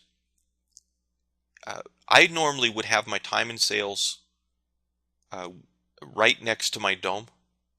And the reason, if I'm sitting here reading this column, trying to take a trade, I want to be able, if I'm getting ready to go short, I want to be able to sit over here and not move my eyes very far to click and place the entry. So for me, if I put the time and sales all the way over here, and I've got to move my eyes all the way across the screen to make sure I'm clicking the right level, I'm going to miss trades as a scalper. Now, while that's the case for somebody that's reading tape, while you want that right next to your dome, one advantage that a guy gets that trades off the dome, which is possible in some instruments, you can track the movement in some instruments. and you say, I'm going to take my primary cues from this as opposed to the time of sales, well, you don't have to move your eyes at all. But if you were going to do this from the chart, I would say one of two things. Get your time and sales on this side. Get your chart over here. Again, the right edge of the chart is the one that's moving. This is just a practical suggestion. You don't want to have to look very far to come over here. Does that make sense to everybody? I mean, it's not rocket science. It's just however you're going to be entering your orders. If you use the order pad, you float your order pad on top of your chart if you need to. But try to keep that close. If you keep that close, that's what's going to allow you to very quickly get the order in with a minimum of fuss. Now the other option is your chart trader. You can turn your chart trader on. In your chart trader, you've got your buy sell buttons. If you're going to do this from the chart, that would be your other option. Now, I will warn you, this is just my opinion, on the series of trades with the NQ where I did not use a dome, I have to say this sucks. And I don't want to bash Ninja. I like the big buttons, but I don't know, out of those trades, the times that I use those buttons, I swear to God, half the time I push the button, I get executed 2-3 ticks away because I couldn't tell that there was a spread there. I tell it to sell it against the bid, and the bid's 2 ticks down or 3 ticks down. And you can see that on the dome. You can decide whether you want to click and put a bid out there because there's no offer, and you can't see that here. So in a sense, you're kind of flying blind. Does that make sense to everybody? It's a nice feature to a degree, but you'll end up, if what I did is any indication of what you might do, you'll end up pooching yourself here and there on an entry. Other options that a guy can do, and again, we're covering this as part of our platform setup. This would be options that we can do to try to expedite getting the order in when it's time, which is going to be very critical. I actually, just so you guys know, the recorded trades that you guys get to view, you're going to see me get stops. You're going to see me miss 4, 5, 6 entries. It happens. And so, if I'm recording a session, this is what happened. Couple other ways of going about it. You can right click on your chart. Wherever you right click, let me put on my crosshair. I'm at 11,028. You can see that at the right side of the screen. And if I right click, you'll see that I can sell 1128. I can put a buy stop at 1128. And that would happen wherever I click. If I click at 1121, I can do a buy limit, can put a sell stop, that will go in at 1121. Again, the disadvantage of doing that, it does not show me what's there. It doesn't show me what's available.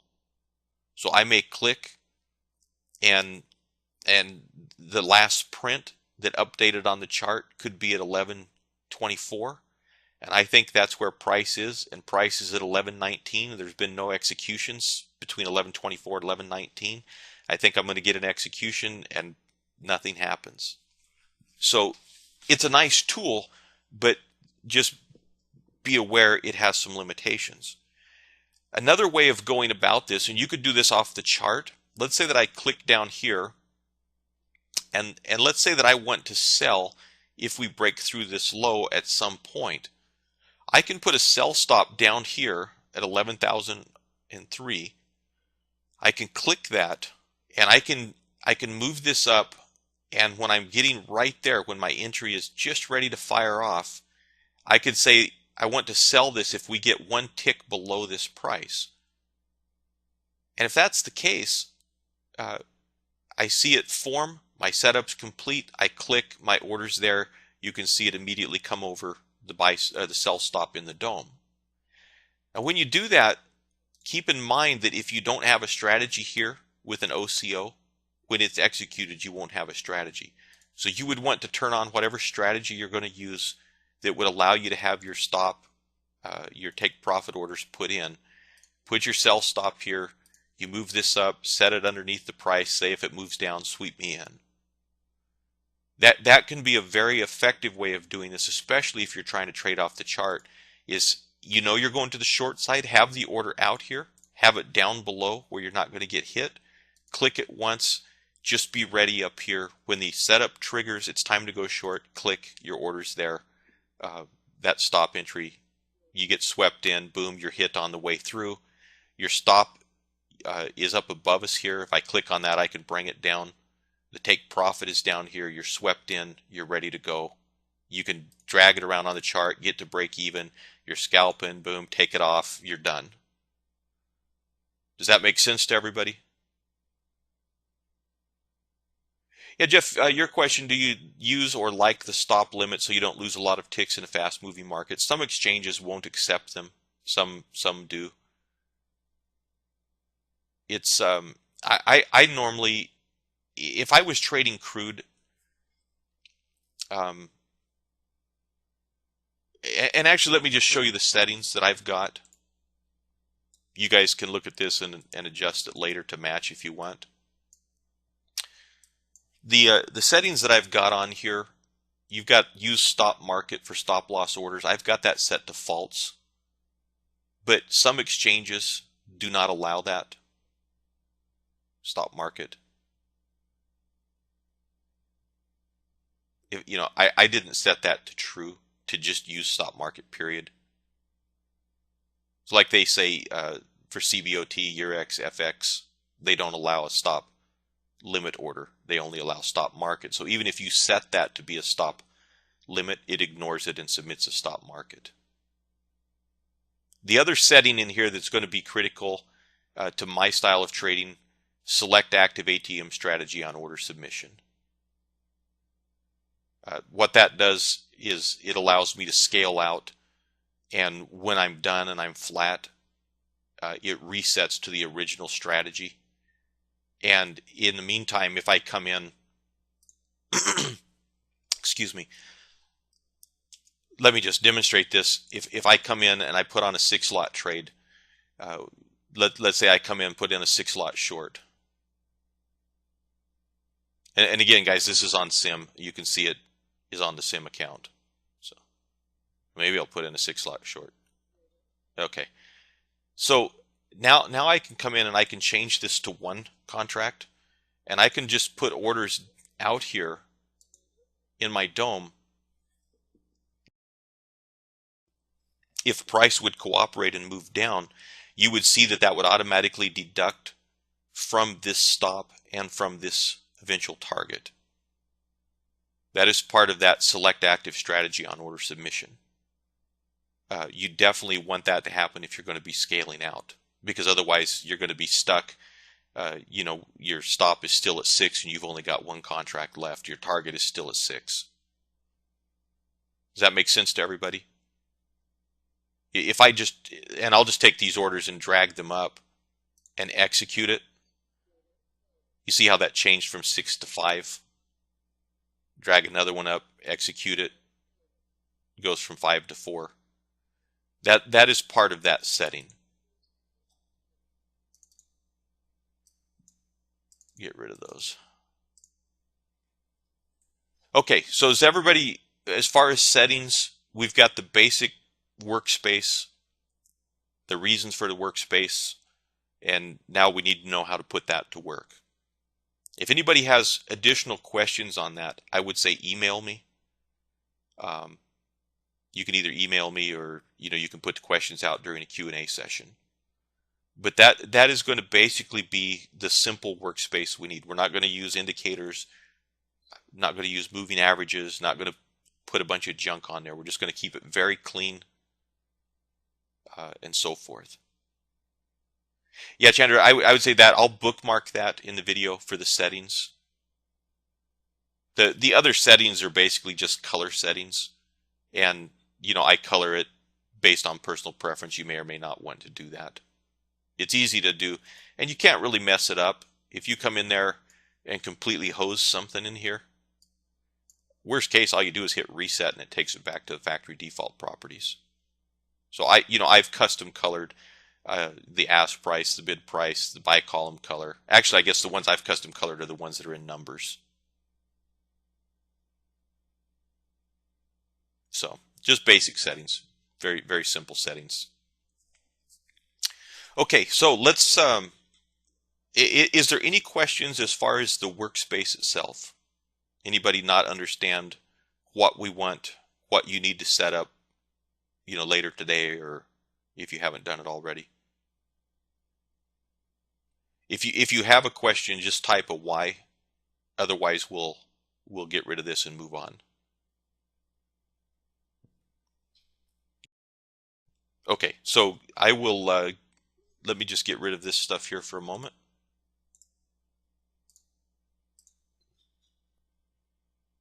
Okay, there are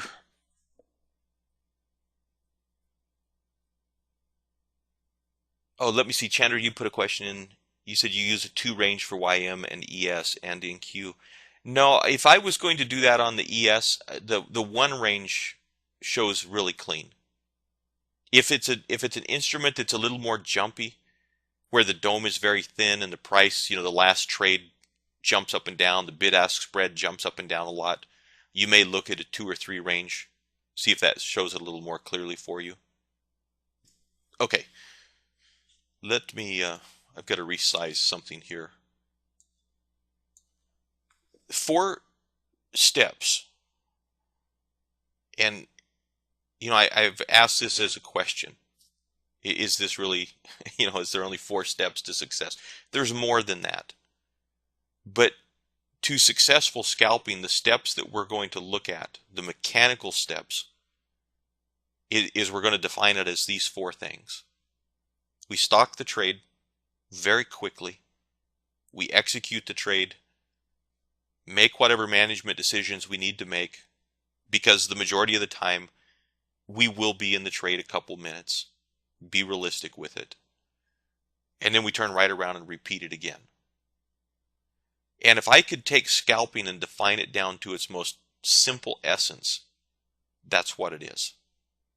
Stock the trade, execute it, manage it, repeat it. Stock it, execute it, manage it, repeat it. Now the same thing happens with intraday trading. That's my mentality. But we're going to go about it completely different.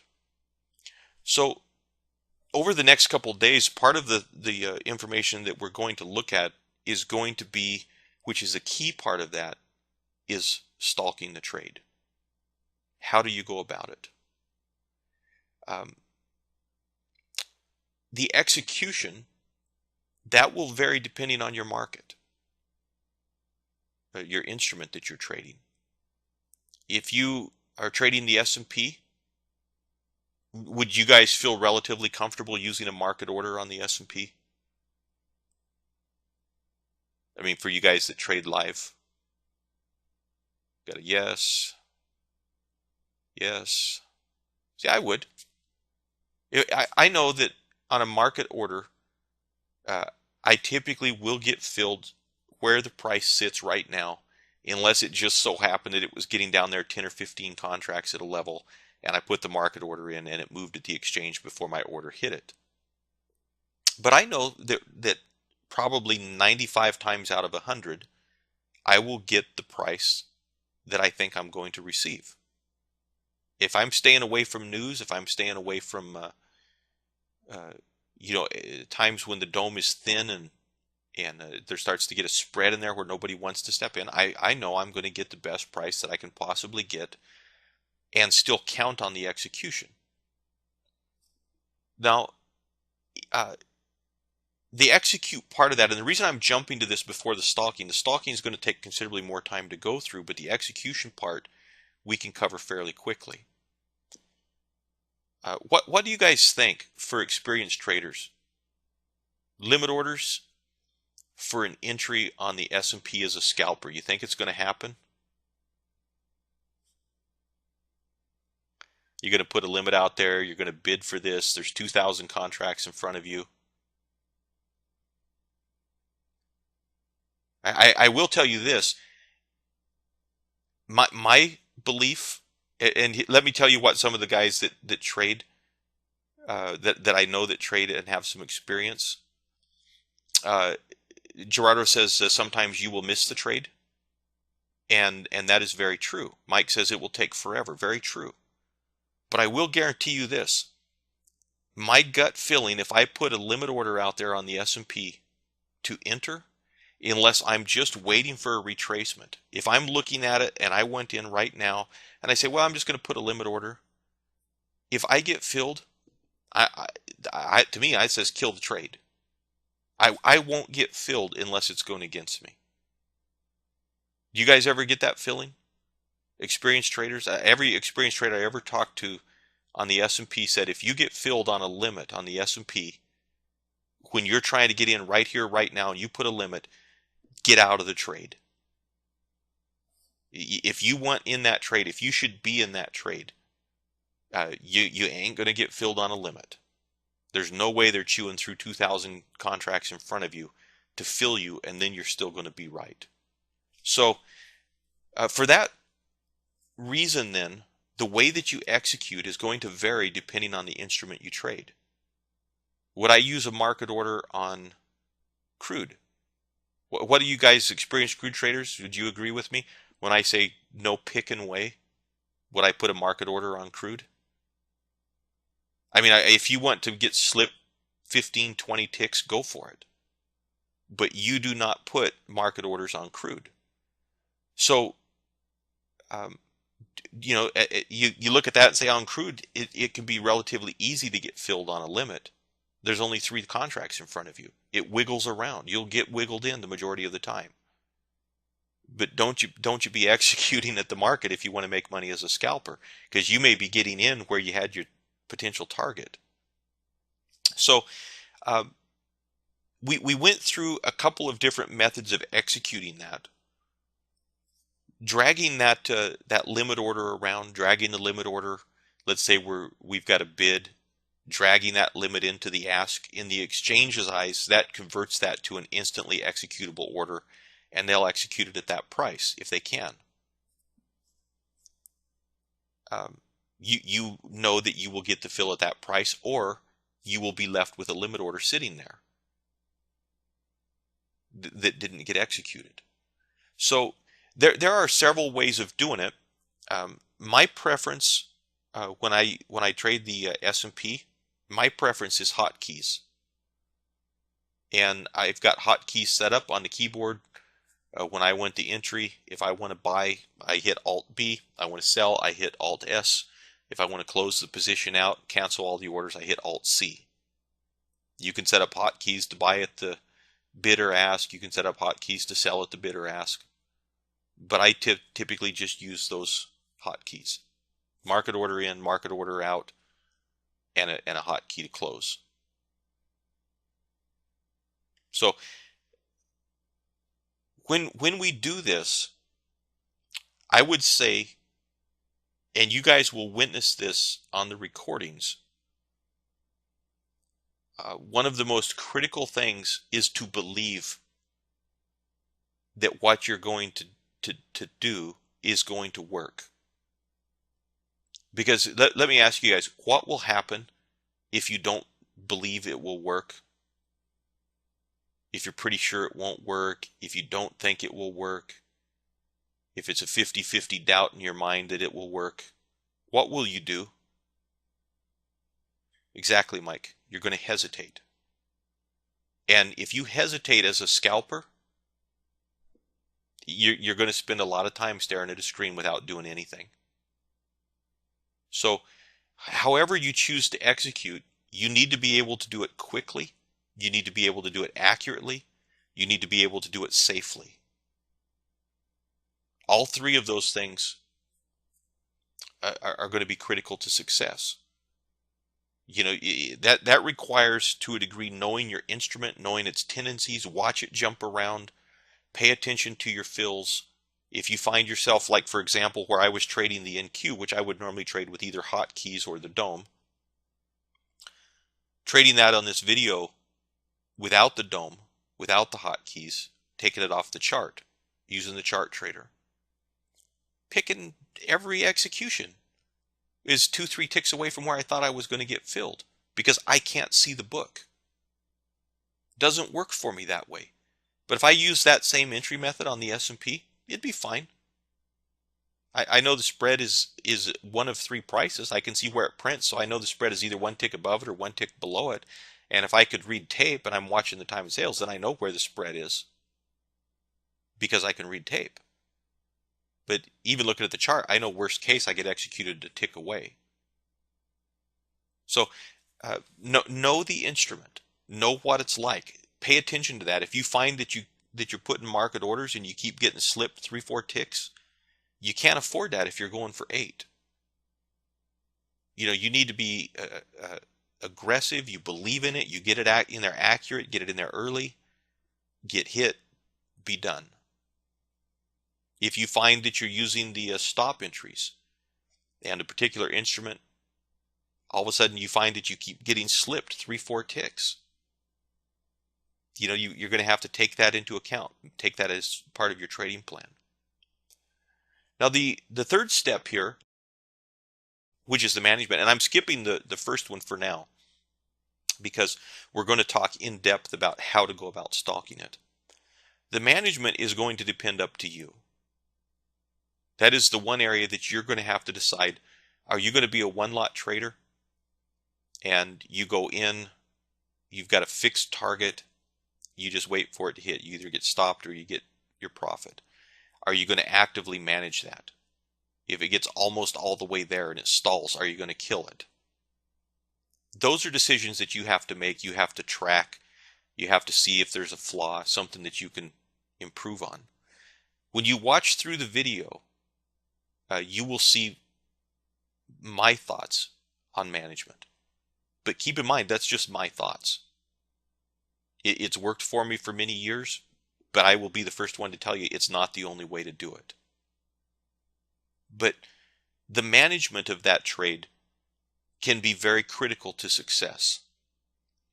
I know that none of you guys, I won't even ask, because I know that nobody here has ever been upside down in a trade for 8-10 minutes and came back positive and bailed out with a tick. See, we don't do that. We know better, right? But you think as a scalper, what's going to happen as a scalper if you're very close to a 1-to-1 risk reward, but you find yourself bailing out frequently with 2 ticks because it was 4 ticks against us and we had a 6-tick stop. And then we say, hey, can't go broke taking profits. That's the axiom, right? Can't go broke taking profits. But your management doing that will probably put an end to the account at some point. Moving stops away, not honoring the stops, doubling down, whatever you choose in terms of management, it's going to be make it or break it for you as a trader. So you will notice as you go through the recorded trades, you've got 4 hours. As you go through that, you're going to see the principles that I use, and I will comment on other ways that a person could go about it. But you will find some consistent things. I am not content to get worse than a 1-to-1 reward to risk ratio. I would rather be at a 2-to-1 or a 3-to-1 reward to risk. And so if I see the potential for that, if that means it went from a scalp to a short intraday trade, I don't really care. I'm not going to get bent out of shape about semantics. But if I look at that and I've got the potential for 25 ticks or 30 ticks, even though my initial, the majority of the time I would only go for 15, I'm going to go for the 30. If I see the potential for that. So pay close attention to that, and I would say the one key thing, because this is something that you're going to have to do. There are many ways to do it. Keep track of it and see, are you bailing early? Do you have any bad tendencies there? Are you the nervous Nelly that just bails out anytime it looks like it's going to tick back against you? If you choke it out, are you choking it out at least a 1-to-1? Do you trail stop it down or not? Make those decisions, track it, see how it works, see if you could improve it, see what the hypothetical result would be if you did it differently. I've always advocated doing that. I've done it myself many times, and that is to come in and say, I killed the trade. I got out of it with 6 ticks. My goal was 10. I watch it, look at it half an hour later, whatever it takes, and then I write it down in my journal. Would have got the 10. That was how I broke that tendency to bail out with half of the target I was going for. So keep track of those things, make those decisions. Once you do that, you have to be able to repeat those steps over and over and over. And again, the way that I recorded this, the video that's going to accompany this, my goal was to just sit down and trade a session and record it. And like I mentioned earlier, you will see situations where I'm already telling you this is going to be my next trade. I'm not even out of this one yet. I'm looking at it. My gut is telling me I'm getting stopped. I know I'm getting stopped. And I'm saying if I get stopped, I'm going to immediately re-enter right here. Boom, I get stopped. Boom, I re-enter. Repeat it. That's what we do. So you're going to have a learning curve where you prove that to yourself, build that confidence so you'll be able to do that. That could be difficult to do. So we'll talk a little more about that later, about a couple of ways to do that with less money on the table, less risk to yourself financially while you learn to do this. It is important to take care of yourself that way. Minimize the exposure that you have. Now the first area here, which is going to be stalking the trades, we're going to go through again 3 ways of doing this, and they all kind of hinge on the same principle. So this is going to be the bulk of our discussion tomorrow. We're getting close to 3 hours here today. I still want to do some time for question and answer. But what we're looking at, again, on these perspectives, when we're stalking the trade, is how we would go about that using the time and sales, how we would go about that using the DOM, how we would go about that using the chart. The execution part of it, that's relatively simple, pretty easy to do. When we come to the management part of it, again, that's there's many factors. Part of that is choosing the targets. Part of that is seeing that before the trade's even put on. But the stalking the trade, deciding when to pull the trigger, that is going to be a key component of success, as you guys no doubt are aware. So at this point, I think what I would like to do, we're running a little behind, in part because we got started 15 minutes late with the technical problems this morning. But let's do this. There was a couple other things I was going to go through. I'm going to just put this up for the time being. If anyone has any questions, put your questions in there. And then I've got 3 additional polls that I would like to do. And you guys either can do the questions or look at the polls.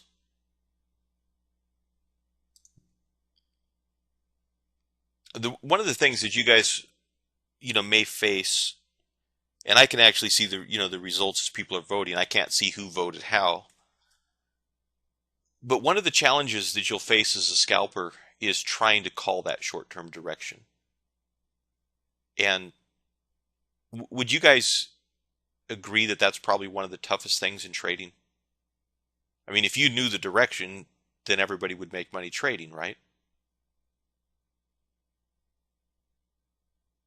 I mean, to me, that would just make sense. If I knew the short-term direction, well, if I knew it was going up, I'd buy it and I'd make money. If I knew it was going down, I'd sell it. I'd make money. It's easy.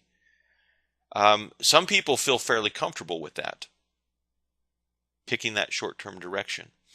I have heard some interesting comments about it. A number of different brokers have talked about that, and I've heard that from several experienced traders that had observed others trading, and they said they felt that even most new traders could, they could pick the direction, but what do you suppose they thought their trouble was?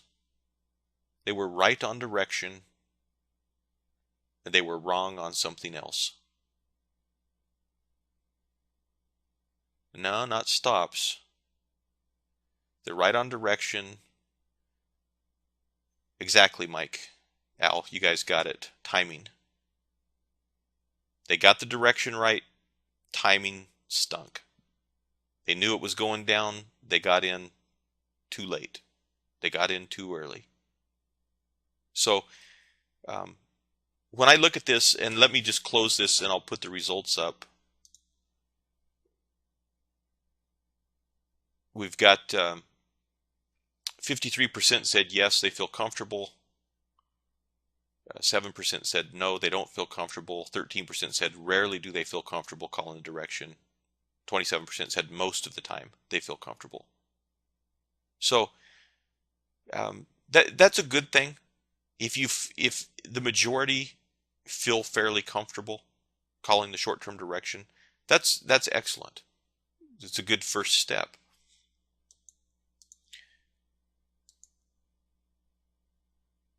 Let me ask you this. We'll put up another poll related to that then. If the majority feel comfortable at least some of the time, then how do you choose the direction? Now, if you can select more than one, but if there's another method you use to choose the direction, just type that in the GoToWebinar in the chat window. And I think you guys will benefit from kind of looking and hearing what others use, and then we're going to talk about it tomorrow, how to tell that direction fairly accurately on a very short-term basis. I'll leave a minute on this one because it's, for some you may be typing. And Pete, when you asked what do I mean by short-term direction, as a scalper, you know what's happening right here and now. What do we expect for the next 3 to 5 minutes? What direction has it been moving for 3 to 5 minutes? What potential do we have to continue? I mean, I don't really care. To me, if I'm scalping, I don't really care what it's going to be doing in 2 hours. I care what it's going to be doing in the next 5 minutes. So how are we moving right now, and is it likely to continue that direction?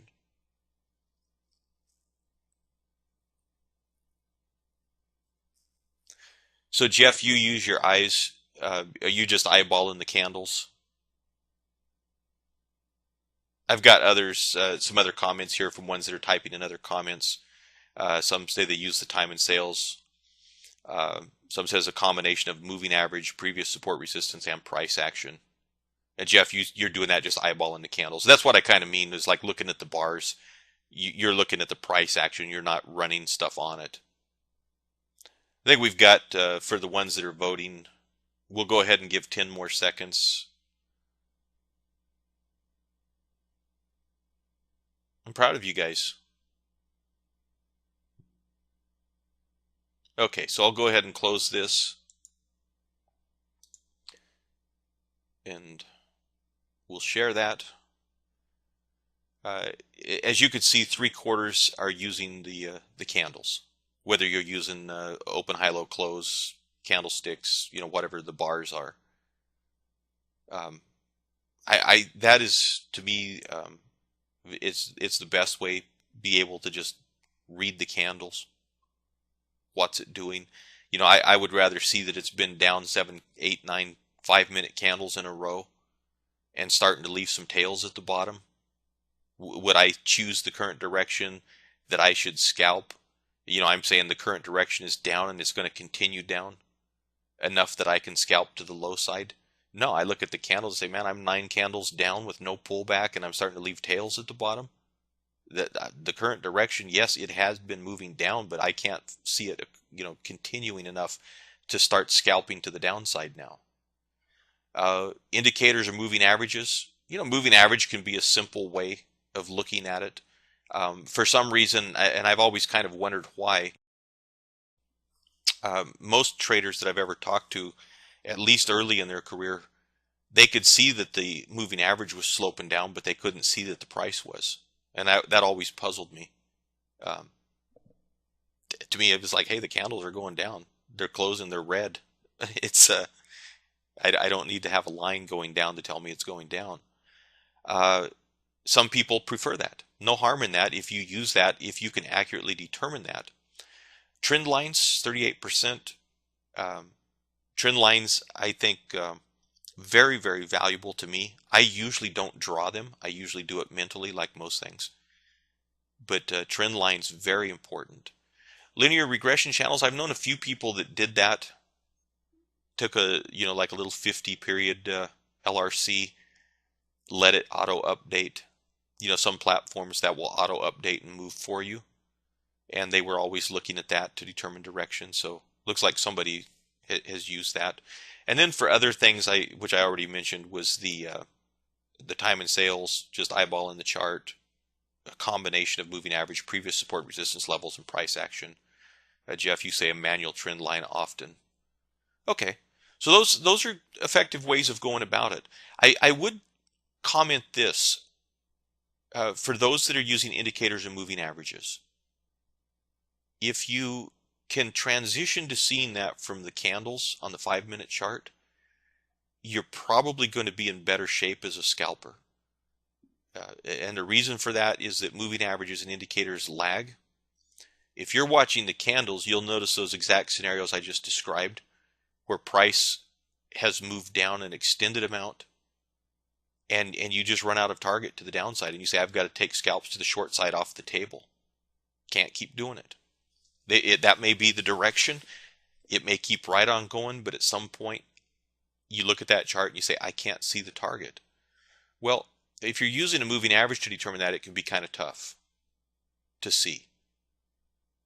It's just sloping down based on the price action of the last 20 candles.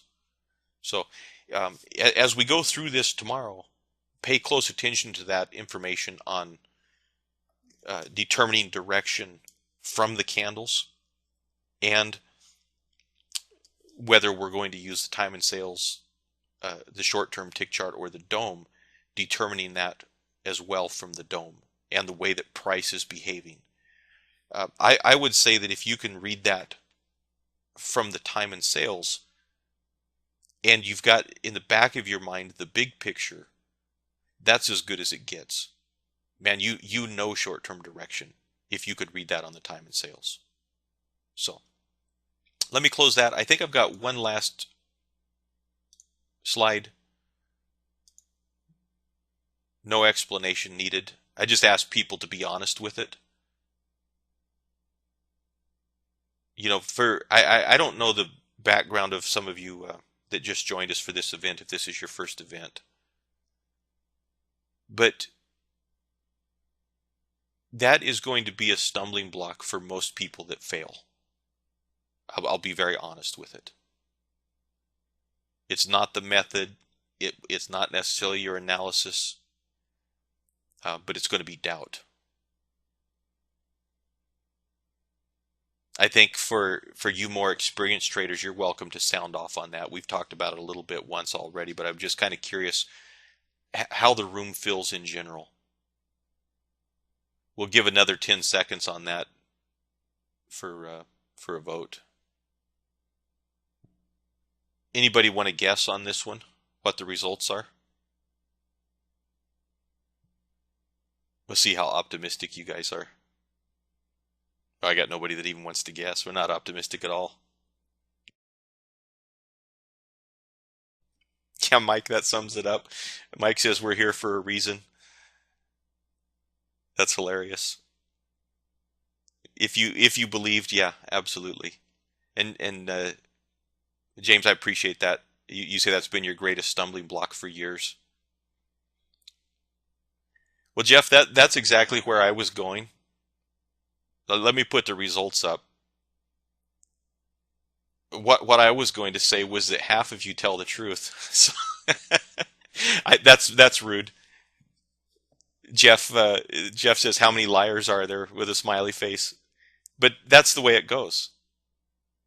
It's when you look at the trading, for most individuals, if they truly believe in the method, they're probably already successful. And I would say that it's more important to believe in yourself and your method than it is the actual method you use. I mean, you say long trade investing or long-term investing doesn't work, look at Warren Buffett. You say scalping doesn't work, look at Paul Rodder. You say intraday trading doesn't work. We could find a ton of examples that make a nice living intraday trading. So that's something that as we go through this, you guys will have to go about proving to yourself, convincing yourself that this is going to work, that you can believe in this. And I would just say, just for right now, purposes of that, one of the most effective things a person can do is stop looking at trade by trade. The next trade does not matter. If you start scalping, and let me just I'll close that. If you start scalping, is this next trade that you're going to take, is it even going to matter 4,000 trades from now, next year? It's irrelevant. The next 5 trades is irrelevant. If the method, if you're seeing scratch with it, if you're just breaking even, that's promising. Because with a little bit of management, a little bit of fine tuning, that's where break-even trading goes to profitable trading. James, I appreciate that. You say you're doing better since my instruction. Appreciate that. Chandra, am I saying your name right? Is it Chandra or Chandra? Is it like SH or is it like a CH? Chandra. Okay. You say question on time and sales. What is the filter if you want just the small cars only? Now you're talking on the jigsaw trading version, or are you talking on the built-in? On the built-in, there's not a way to filter that just to see the small contracts.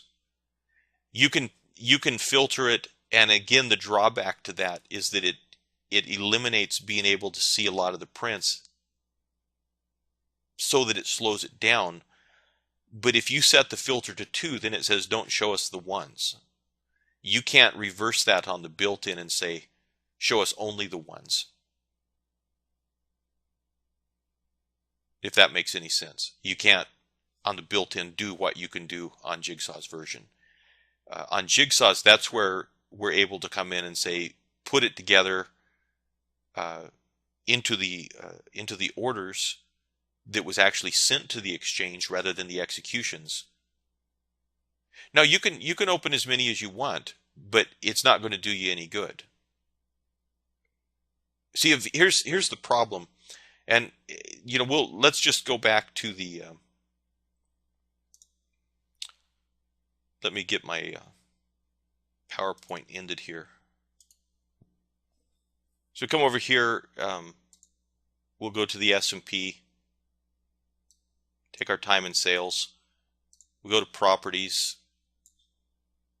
Sorry, I've got so many windows open. Go to webinars, just a sloppy presentation platform from the viewpoint I have. Size filter, let's go to 50. And we set that filter to 50, and here's the problem. And we're talking about the use of tape in a different way. You notice how we've had all these executions going by, but nothing has shown up here yet.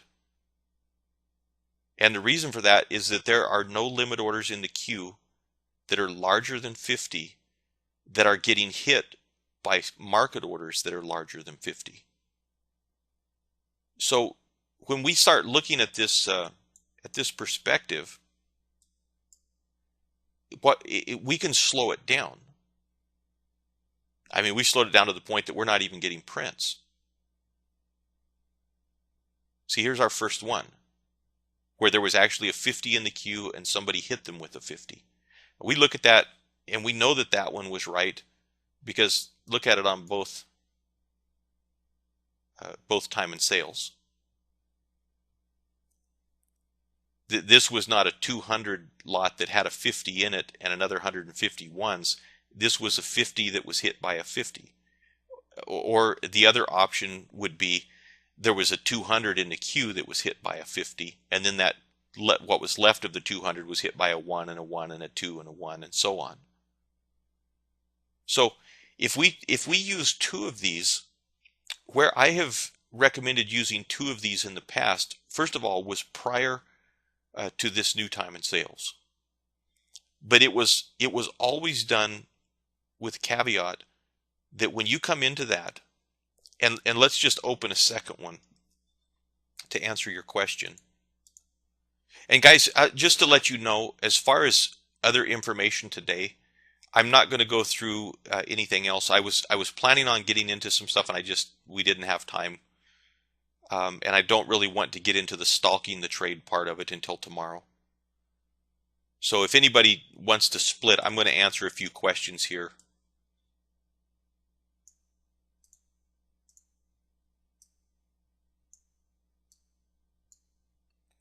So we take these two time and sales, we put them here side by side. Let me get that where it's on the screen, somewhat reasonably neat. And if we were going to try to find a big order, somebody that had placed a truly large order, you know, a 200, 300, 400,000 lot order, we would be very hard pressed to do that with the time and sales just as it sits.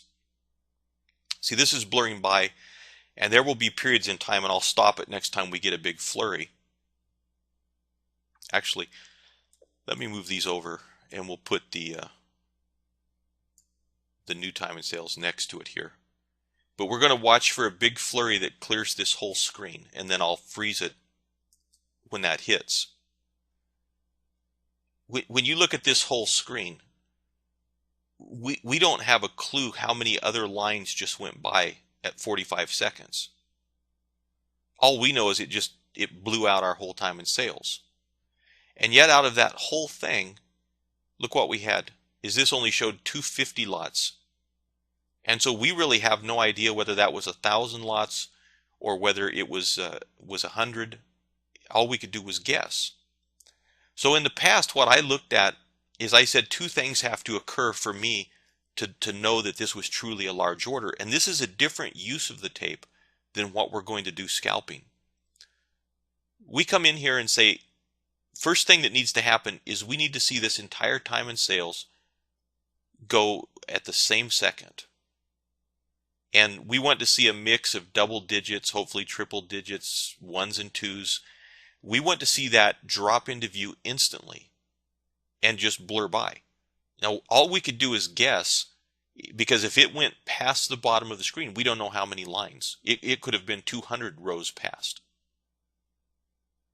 At the same time that we saw that, we would want to see over here on the filtered side, I would want to see 10 or 12 lines drop in, or 15 lines if I was filtering this to 30.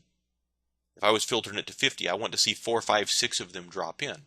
And when that happened simultaneously on both sides, that said to me that was an order that I can safely say was 300, 400, 500 contracts. That's a big player to put a market order that size. But you notice at the same time, what happened over here is that broke that down. Even though these occurred at the same second, it broke them down as separate orders. and we can just tally it up very easily and say, okay, that's what came in. And so for guys that are going to try to do this on the time and sales, Chandra, I would say it's almost a necessity if you're going to do it. It's the best investment you'll ever make is this time and sales. And guys, so you are aware of it. If I sell that time and sales, I actually lose money. And I still say that. I still sell it to you for what I pay. I eat the credit card processing fees on it. I lose money. I sell that, I lose $5-6. And Pete's here, so if you guys want to cuss him for me, no.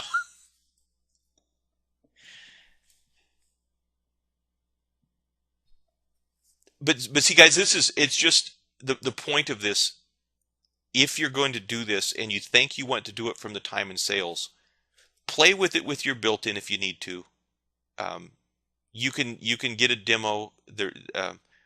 Pete, is there any way? What are you doing as the demo? Is that still 5 days, or did you set that out 7 days? Okay, so that way you could play with it regardless of when you start it. You could play with it for a full week. So look at it and see what you think. Now, when we start on this tomorrow, for some of you guys, you will know kind of where I'm going with what we're looking from the tape. We're not looking at this to track the big traders for scalping. We're going to be using this different, and you will see the apparent, readily apparent advantage of using the new time and sales. Chandra, your question, you say after that, is it monthly or do you own it? It's a one-time payment. You own it. It's a lifetime license. Now, Pete's kind of ruthless with it because he calls it a lifetime license, but I notice it expires in 2099. So I don't know if he's trying to cheat us out of the golden years of our trading or what he's doing. But apparently in 2099, if you're still alive and trading, you're going to have to get in touch with Pete's grandchildren and ask them to extend it. So Pete says if you guys want to trial for this week and next week, he's willing to do a 2-week trial. For you guys that don't have it, if you want to do that, you can send me an email or you can go to Jigsaw Trading. You can download the trial there.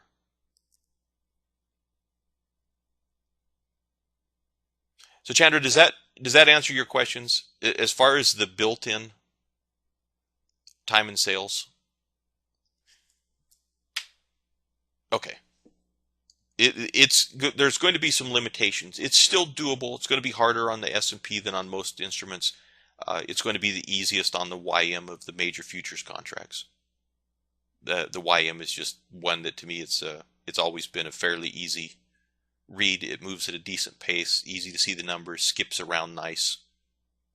It's fairly easy to learn on compared to the S&P. Let me do this, Chandra, or anybody else that wants to do that. If you email me here, I will give you a link. And Pete, would that be best if I just had them contact you? If you're going to give them a custom, if you're going to extend that to 2 weeks.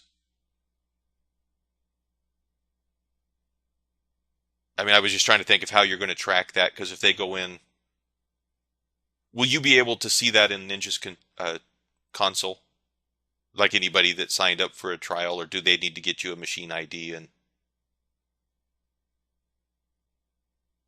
I was just trying to think of how you're going to do that and extend it. So they'll need to get the 2 weeks, though. Will they need to contact you to let you know that they were in here and that you told them 2 weeks? Okay. So guys, just send me an email. Get your demo, and when you do the demo, there is Pete has the process detailed. You get your machine ID.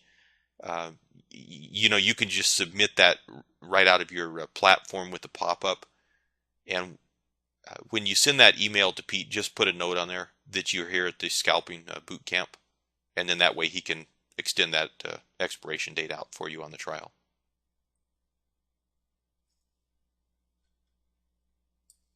Well, as far as questions, I don't see any other questions that I haven't, looking back up through.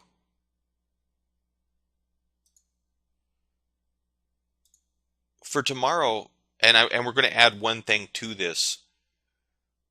For tomorrow, what we're going to start with is we're going to go through the basics of stalking the trade. And we're going to talk about that from the time and sales. We're going to talk about that with the chart. And then for a great deal of the session, probably after the first hour or so, we're going to just sit there and look at that at live markets, live instruments. Practice, call it out, ask you guys to call it out, and so forth. So for Thursday's agenda, that's where we'll kind of get into the dome. We'll comment on that a little bit tomorrow, but we'll get into that in the dome as well to try to tie that together. Mike, you asked which markets. It doesn't really matter to me. I think for the benefit of the new attendees, it probably would be easier to do something like the YM, something that's going to it's going to be a little easier to read, a little easier to focus on the numbers.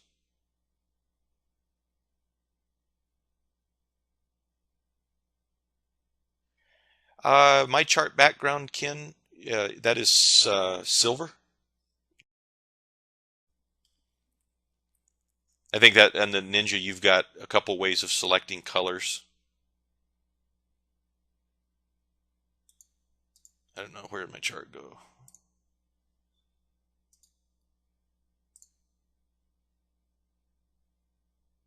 Color for background, silver.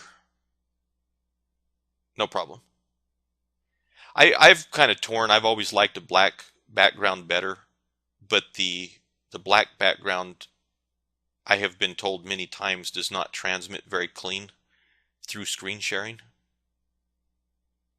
And so I ended up trying to make myself get used to silver. But, staring at a monitor, it fatigues your eyes. I tell you what, man, when you're using white all day, my eyes, it just burns. And I was trying to find a combination that didn't burn my eyes. Black by far is the easiest on my eyes.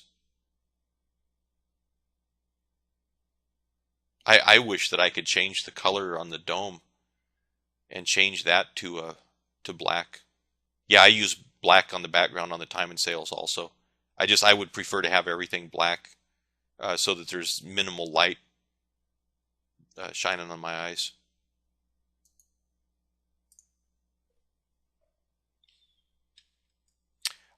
John, you say, can we look at the 6E? Yeah, not a problem. You'll kind of see that what we're going to do, the similarities are there, where once you understand how to do this, it's the same basic thing on any instrument you go to. The difference from instrument to instrument is going to be the size of your stop, what you can actually get out of it, what kind of targets you can get. Chandra, those vertical lines are called session break lines. On the session break lines,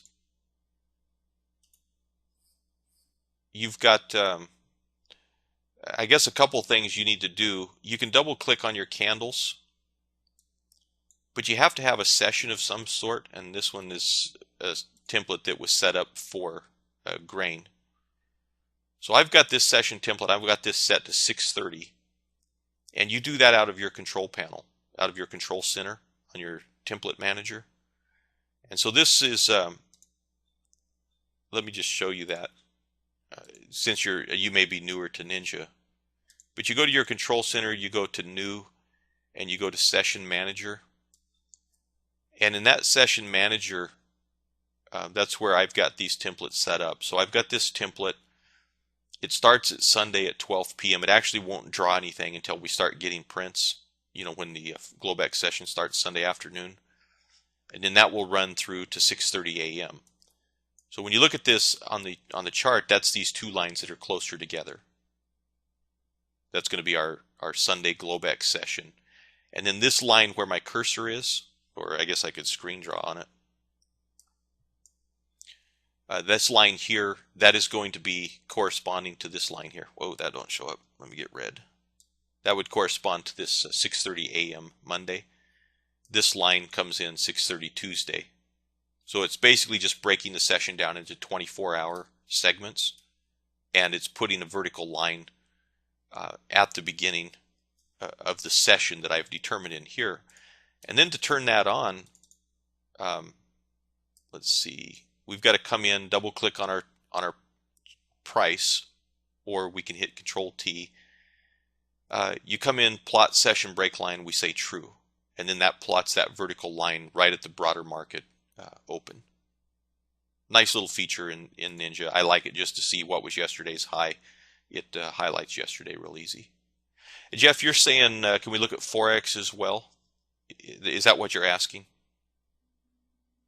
Because Forex, if you're talking spot Forex, it does not have time and sales. There's not a central exchange. If you look at that on the 6E, which would be the euro currency future, that is correlated extremely tightly with the euro US dollar spot Forex pair. So your price will be slightly different. You may be 4, you may be 7, you may be 10 ticks away.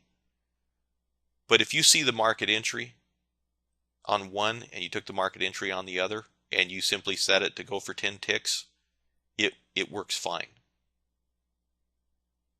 When one breaks, the other breaks. One rallies, the other rallies. So you can't read Forex directly, but you can read the currency future. Now, where that's the most beneficial, there's only a couple pairs I would do it on. The 6E is going to be the best. That's the one that has the most volume. You know, you've got more volume than you do on the YM even. If you go to the 6B, the British pound, that one will have enough volume. 6J, Japanese yen, that one will have enough volume. But once you get outside of those pairs, it gets pretty dicey.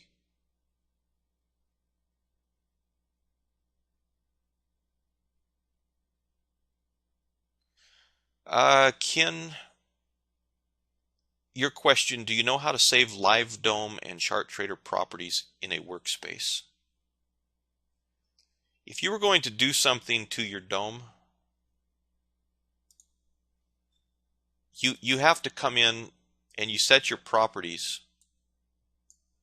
and then once you've got all your properties set the way you want it, you click Set Default. That's really the only way that you can do that. Once you save the workspace, you've got a couple options.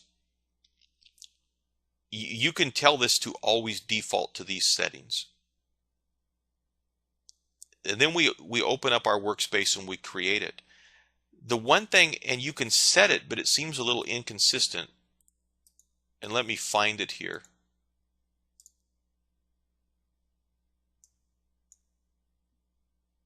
I've got to figure out where it's at. Give me just a second.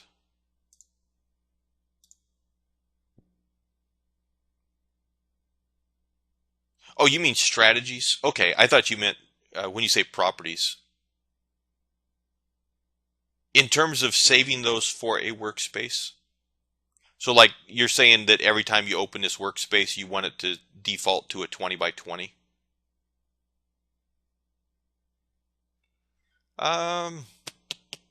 I think all I've got on that, if you set that up, I'm trying to think. When mine starts up, it always has whatever strategy I closed it with. Sounds good, Pete. We'll talk to you later.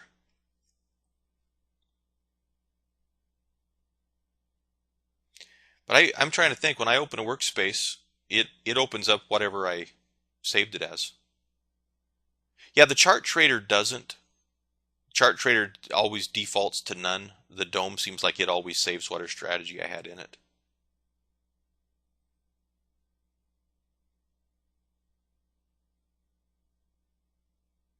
Well, guys, let's wind her down. Tomorrow we'll have the the bulk of the instruction for the for the methods that we're going to be using, and it will be recorded, it will be bookmarked, and when the event's all done, we'll be sending that out to everybody.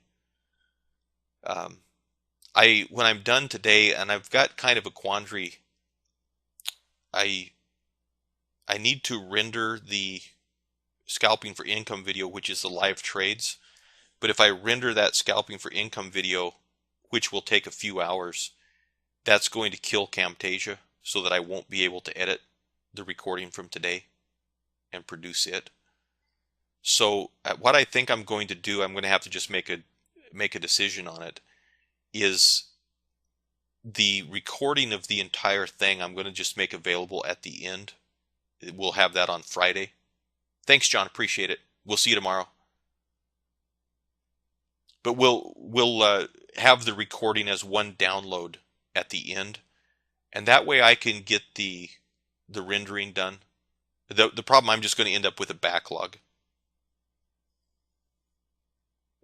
When it's rendering one video, Camtasia is out of commission, can't use it, and I do not have a like a multi-computer license.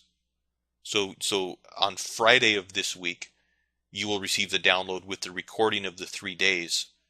And then if everything renders out right, if I got all the corrections made, which I worked on, like I said, I worked on that till 2 o'clock in the morning and then back up at 5:30 to start for this morning. So if that renders out correctly, and I'm going to have to double check it to make sure that the time is synced up correctly with the video, then I will get that to you tonight. If not, I will get it to you, tomorrow or at the latest on Friday. And just for you guys that are wondering, it's the issue I had. I don't know if anybody's ever used Camtasia, but somehow there was a glitch in the production and it unlocked. Usually when you record video, the video and audio are recorded together and they're locked together. And somehow when I saved it, at some point in there, it unlocked those two tracks. And so as I inserted like a title clip into the video that says this is going to be the CL trades, it slid the video over, but it didn't slide the audio with it. And so I get it all done and rendered, and I'm just double checking it. I always check the functionality, make sure everything's working, and I go checking it out, and it says, okay, stopped out now. And nothing happens for like 30 seconds, and then it gets stopped out. And it had separated the audio and video and slid to the side because of all those. And so then I had to go back in through the entire video and match the sound, because it won't let you relock it together. I had to go through manually and rematch the sound to the entire thing. So kind of a frustrating night, but that's the way it goes. Good thing I don't need much sleep or I'd be in serious dookie. Well, guys, I look forward to tomorrow. We'll be back in at 6:30 Pacific for me, I guess 9:30 Eastern. I don't know where everybody's at. I think we got guys all over the world in here, so we'll just call it 9:30 Eastern because everybody can kind of convert to that. Appreciate it, guys. We will talk with you tomorrow. Like I said, tomorrow we'll go through the meat of things here and really drill down into what I do as a scalper. We'll see you tomorrow morning.